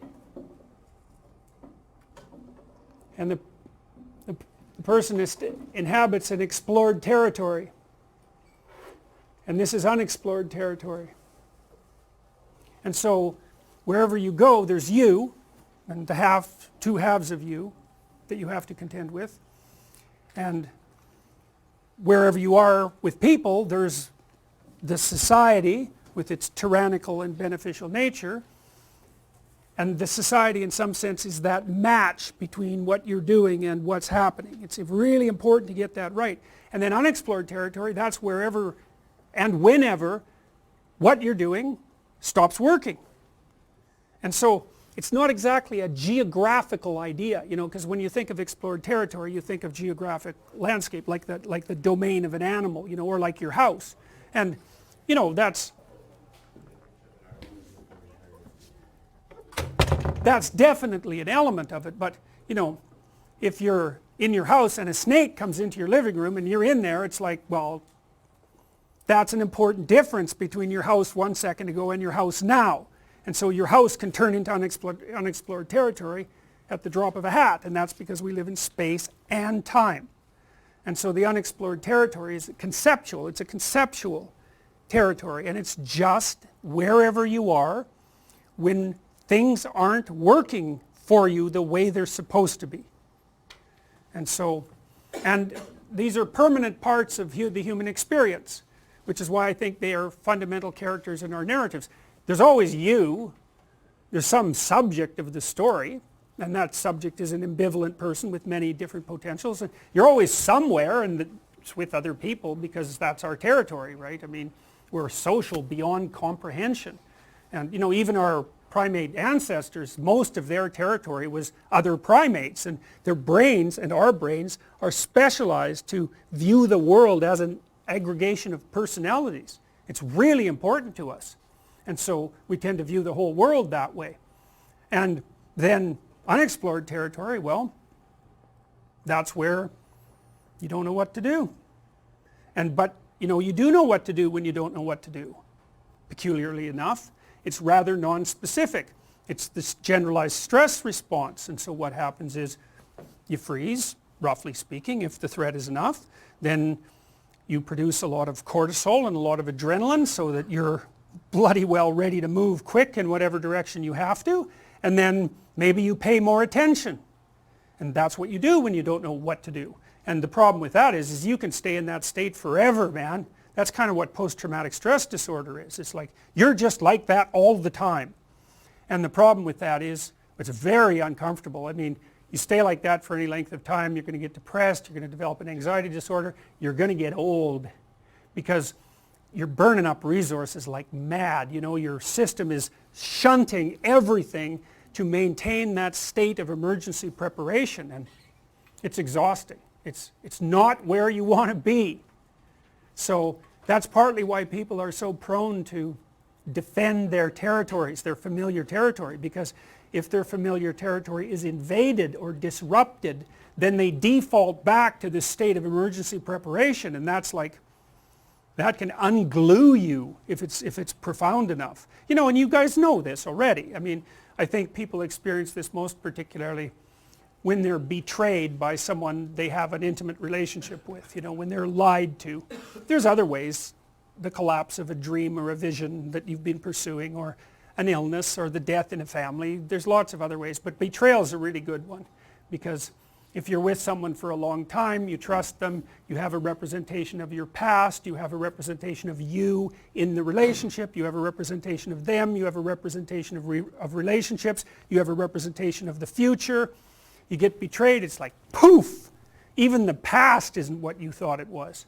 You know, and what about you? You know, how clueless are you? And maybe not at all, or maybe ultimately gullible, you don't know. Is it your fault?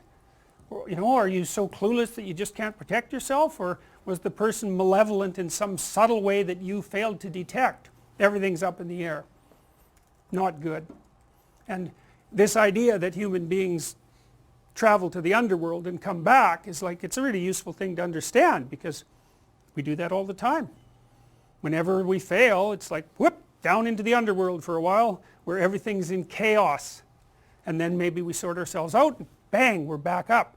And so one way of conceptualizing yourself is not as order, and as not as chaos, but as the thing that traverses between the two domains.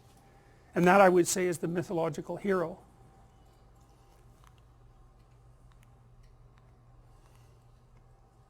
So I'm going to start talking to you about Pinocchio a little bit, weirdly enough.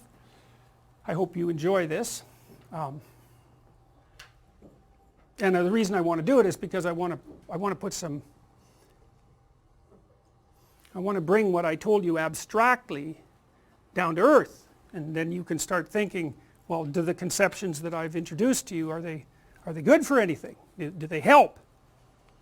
That's the order, descent into chaos, re-establishment of order. That's Paradise Lost, Profane History, Paradise Regained. It's the classic comedy, and that's the story of life. And so the question is, how do you manage it? And so that's a question you really want to know the answer to. So you'll pay money, weirdly. You'll line up and pay money to see a story about that, even if you don't even know that that's what the story is about. And the reason for that is that actually part of you does know what the story is about.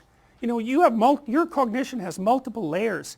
You understand things that you don't know you understand in ways that you don't understand. And you can tell that because, you know, we talked about Pinocchio a little bit, how absurd it is, and that it doesn't matter.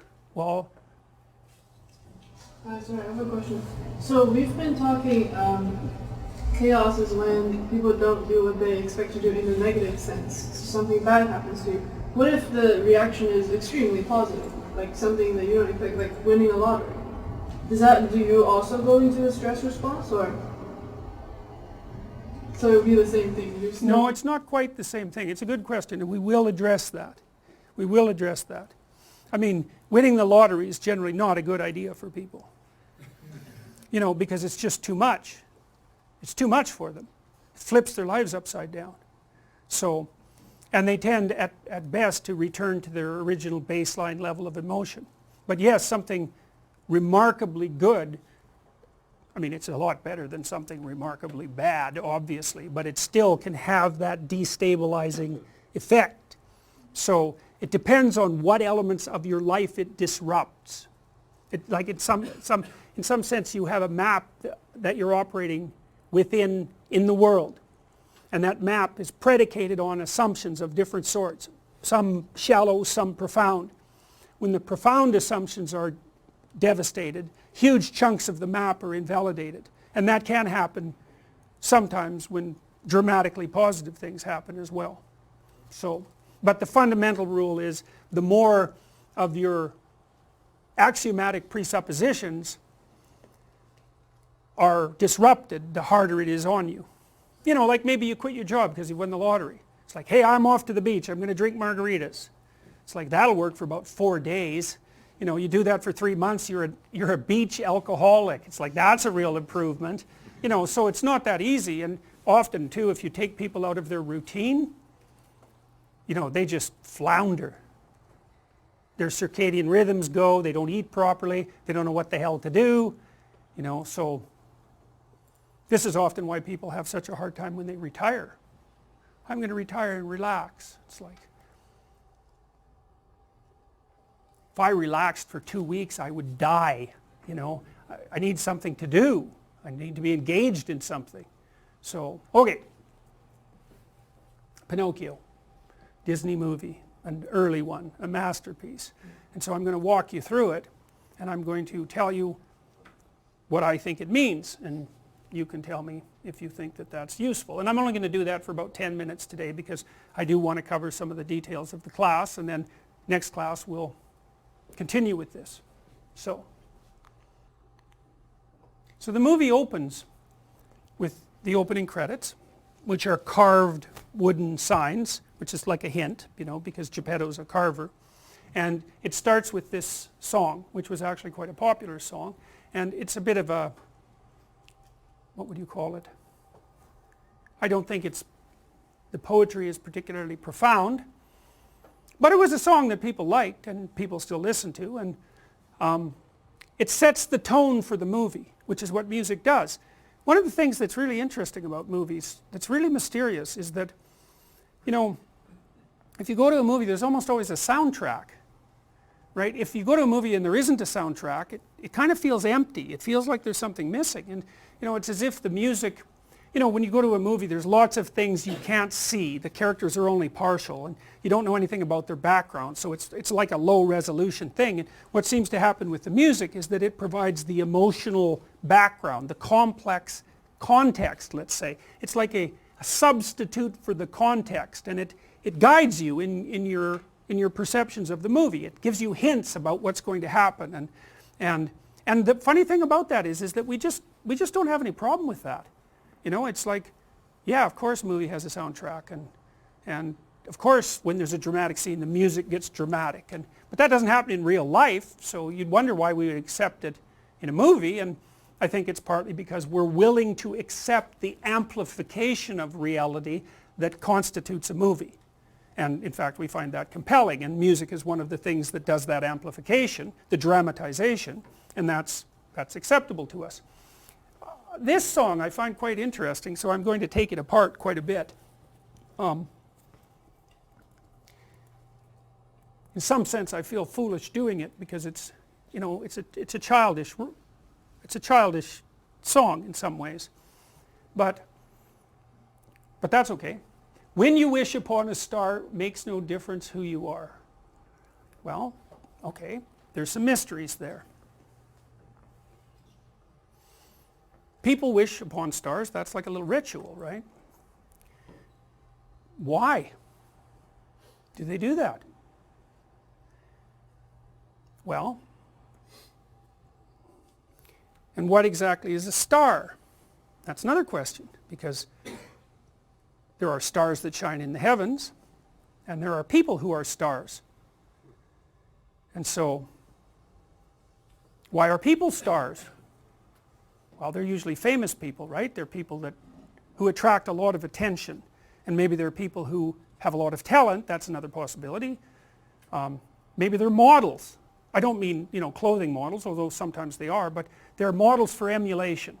That's what being a star means. That's why People magazine is full of stars. It's like they're like heroes brought to earth, and of course you know nothing about them. All you know is their public persona, and of course they're usually very attractive, and so that allows you to project upon them all the things that would go along with ideal humanity. And so they're stars. But still, why stars? Well, stars beckon in the darkness, right? And they're otherworldly. That's the thing that's cool. They're not of this earth. And I mean that technically, because obviously they're not of this earth, but I also mean it phenomenologically. I mean it as an element of human experience. So most of you are urban, and so you've not had the experience of, perhaps, of the full night sky. And that's really too bad, because the full night sky is one of those experiences that actually induces awe, naturally, And no wonder you look up there and there's just stars everywhere, right? You're looking at the edge of the galaxy. That's the Milky Way, right? It's the edge of the galaxy. It's like, wow, there's the edge of the galaxy. And there's just so many of them.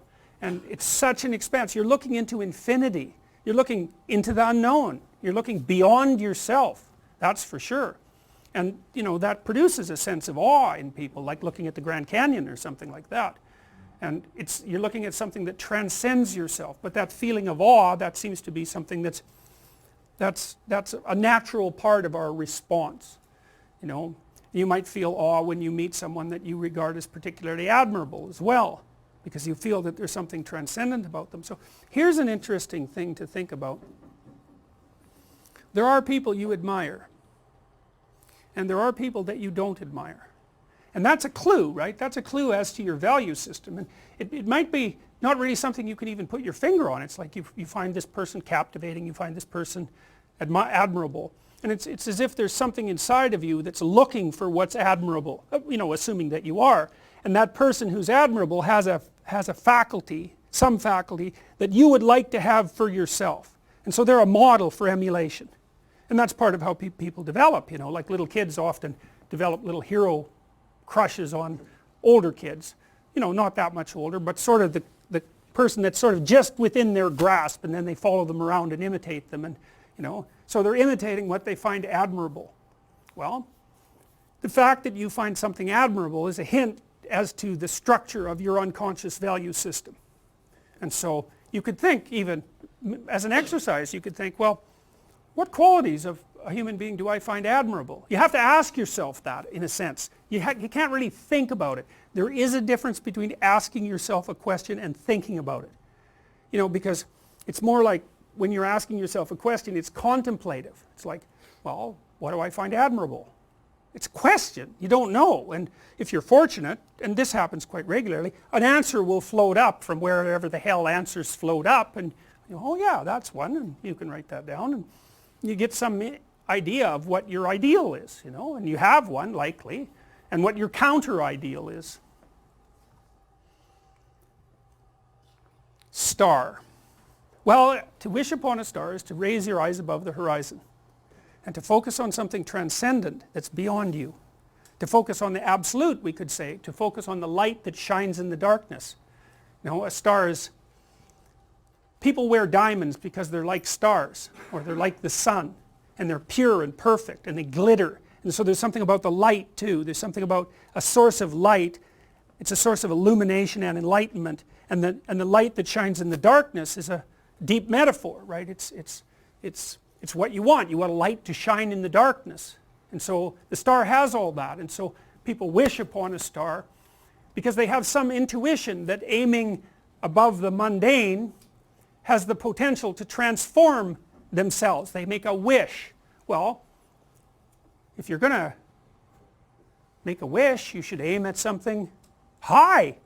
And even just aiming at that is more likely to make the wish come true. And this is not metaphor. I have this program which you guys are going to do called the Future Authoring Program. It's one of two assignments. One is that you write an autobiography. That's the past authoring. The other is that you write a plan for the future. That's the future authoring. I would recommend that you get started on those right now. Like, not right now, but like really soon, because they're harder than you think. And some of you are going to write like 15,000 words. You're going to get sucked right in. This happens all the time. You're going to get sucked right into it. And so you write an autobiography because you need to know where you are and who you are right now. Because how the hell are you going to plot a pathway to the future unless you know where you are? And then you need to write about the future because you aren't going to hit something unless you aim at it. That's for sure. And lots of times people won't aim at what they want because they're afraid. The reason they're afraid is because if you specify what you want, you've specified your conditions of failure. You know when you fail. And it's better just to keep it foggy. It's like, well, I don't know if I'm succeeding or failing, but I can't really tell. Well, great, except you can't hit anything you don't aim at. And so the future authoring program is like it's an attempt to have you articulate your character. And so is the past authoring program. Who are you? And the past authoring program, it asks you to break your life into epochs and then to write about the emotional, the things that you regard as important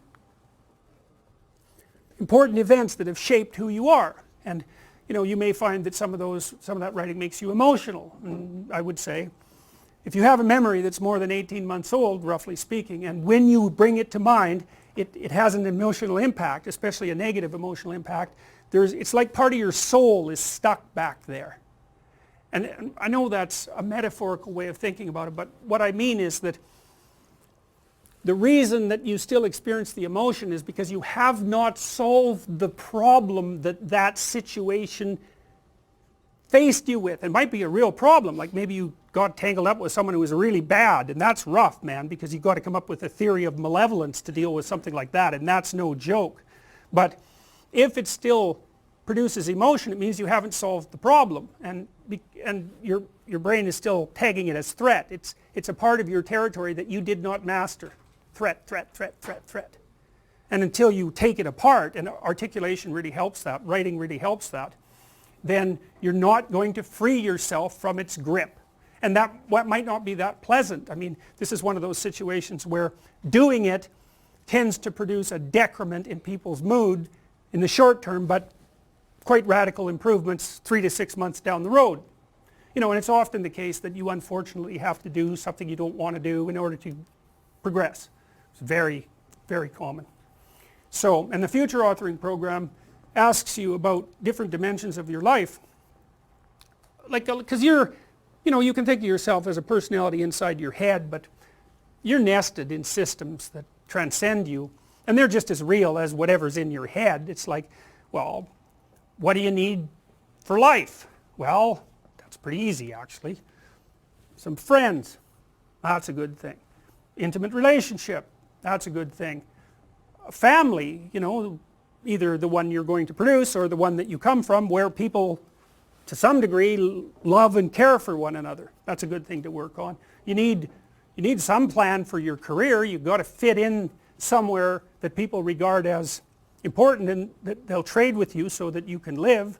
You need something worthwhile to do with the time that you're not at work, and you need to pay attention to your mental and physical health, and you need to regulate your use of substances, which is a strange one, but alcohol does lots of people in, so it's worth thinking about. That's why we put it in there. So then it's like, okay, what the hell do you want? What do you want from your friends? What do you want from your family?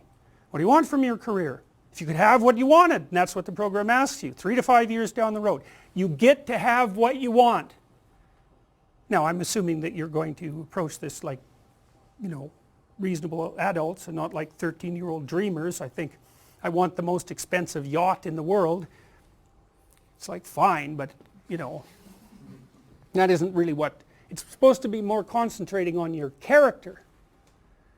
And so then it asks you to write for 15 minutes without thinking too much about grammar or sentence structure, any of that, about what your life could be like 3 to 5 years down the road if you were treating yourself like someone you cared for and you were helping them figure out what they wanted. And then it asks you to do the same thing in reverse, which is to think about the ways that you're radically insufficient and your faults. And everyone knows this, I think, you know, maybe not, but everyone has a sense of if they were going to degenerate, how they would do it. You know, some people would be an alcoholic, some people would be a street person. It's like there's some doom thing out there that's got your name on it if you're particularly incautious and, you know, don't and let things fall apart. So I want you to write about that. What do you not want to have happen in 3 to 5 years? And there's psychological reasons for this. One is, if you have something to aim for, that's a source of positive emotion. Because your positive emotion is mostly generated by evidence that you're moving towards something that you value. It's not generated so much by accomplishing something. Because when you accomplish something, you're just left with the problem of whatever you're going to do next. So you graduate from university, it's like, you know, hooray! One day you're at the peak of your undergraduate university career, the next day you're unemployed and looking for a bad job at Starbucks. So, you know, well, you see what I mean. It's, you know, it's that, you know, one problem that you solve is replaced by another problem. And so the idea that you're going to be happy when you solve all your problems is like, good luck with that theory. But, you know, if you're aiming at something worthwhile and you really believe it's worthwhile and you've thought it through, you know, so that you're not weak, you've got your damn arguments mustered, then when you make progress, even a little bit, you think, hey, that's all right. And you get a little kick, you get a little dopamine kick. And that's what you want, because that's where your positive emotion comes from. You can use cocaine if you want, but, but you know, that tends to have relatively detrimental medium to long-term consequences. But it activates the same system. So you have to be aiming at something, and you should be aiming at something that's realistic, that you want, that you could get, you know, like not easily, because if it's easy, in some sense you've already got it. It's got to push you. That's part of the pleasure, actually, because there's two things that you want to do when you're pursuing something that's important. And one of them is to get the thing that's important, but the other is to make yourself better at pursuing things. Right? So you can get both of those at the same time. You're aiming at something and you're increasing your competence. It's like, that's a good deal. That's a good deal. And there's a lot of intrinsic meaning to be felt in that. And then the second half of the program, you write out a plan for how you're going to do it and how you're going to keep yourself on track. And you're going to write about why it would be good for you if you did this, and why it would be good for your family, and what possible benefits it would have to the community. You know, because you want to nail this thing down, and then you want to figure out what kind of obstacles are going to come up and how you might overcome them and how you might keep yourself on track and all of that. And we know, because we've actually done a lot of research on this particular program, that if university students do this, and this is more true if they're not too well oriented to begin with, if university students do this, they're about 25% less likely to drop out, which is a lot, and about their grade point average increases about 20%.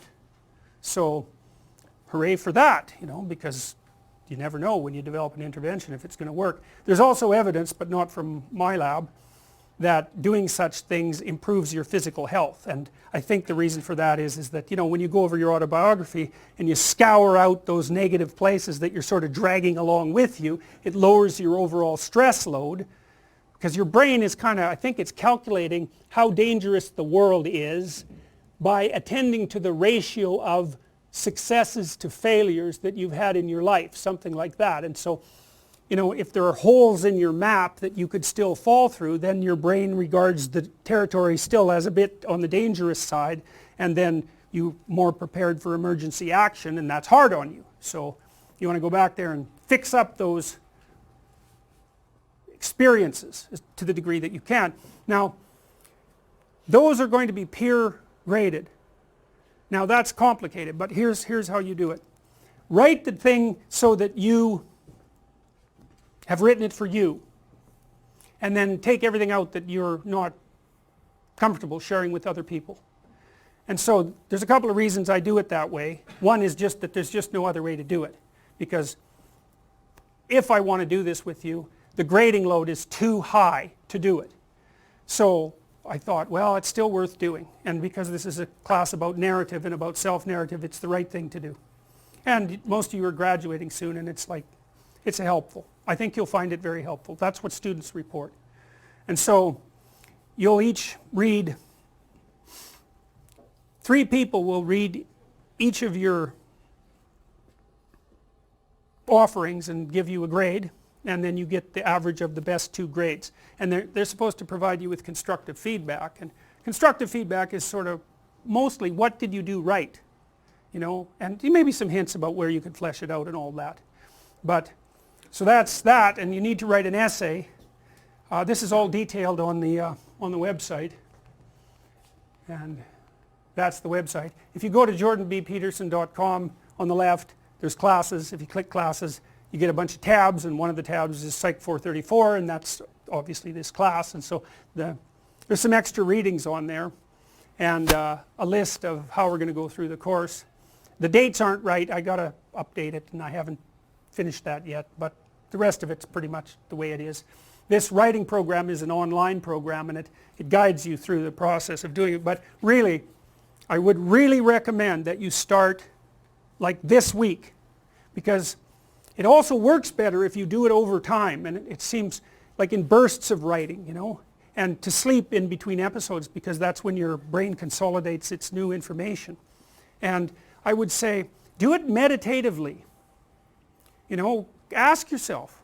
It's a different way of, it's really funny what happens when you ask yourself questions, because part of you will answer, and you don't know what the answer will be, but an answer comes almost always. And you know, like you think, well, what happened to me when I was 6, around 6, that was important? And through some mysterious process, perhaps a memory will come to mind. And so there's a test. So there's these 2 assignments plus the essay. The essay can be in anything you want that's related to the class. You have to make the case that it's related to the class. So it's an opportunity to, you know, to write about something you want to write about. And there's a final exam. And the final exam, if you read the book and you come to the classes, you won't have any problem with the final exam, because it's not tricky. It's just a survey of what we've gone through. And so I did that. I didn't have that to begin with, but you know, you need a carrot and a stick, because you guys are busy, and you know, you're going to triage, and do the things that are crucial and perhaps not the things that aren't, and no wonder. So I had to make this crucial because otherwise you won't read it, and that's partly because it's hard. And so, but hopefully the course lectures will help guide you through it. And that's about that. So I'm going to tell you a bunch of stories, and I'm going to try to explain what they mean. And what I hope will happen is that the world of narrative will open up for you, and like I found that incredibly useful. It's incredibly useful to understand these things. It situates you better, and it also helps you. See, what people tell me about this course frequently is that it's something like that they already knew what I'm telling them, but they didn't know that they knew it.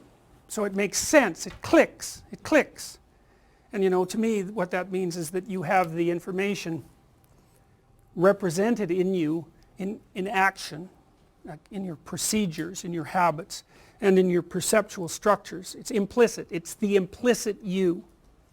And then I can articulate in part what that implicit you is, and it fits, click, oh yeah, that's what I'm like, that's what people are like, that's what people are like. And so, well, if any of that happened today during this lecture to you, well then that's a good sign that you might, you know, benefit from the course. And if it didn't, well, you could try one more lecture and see what happens. But, you know, this is sort of what the course is like. And if that's what you want, then this is where you get it. Good to see all of you, and I guess we're done, right?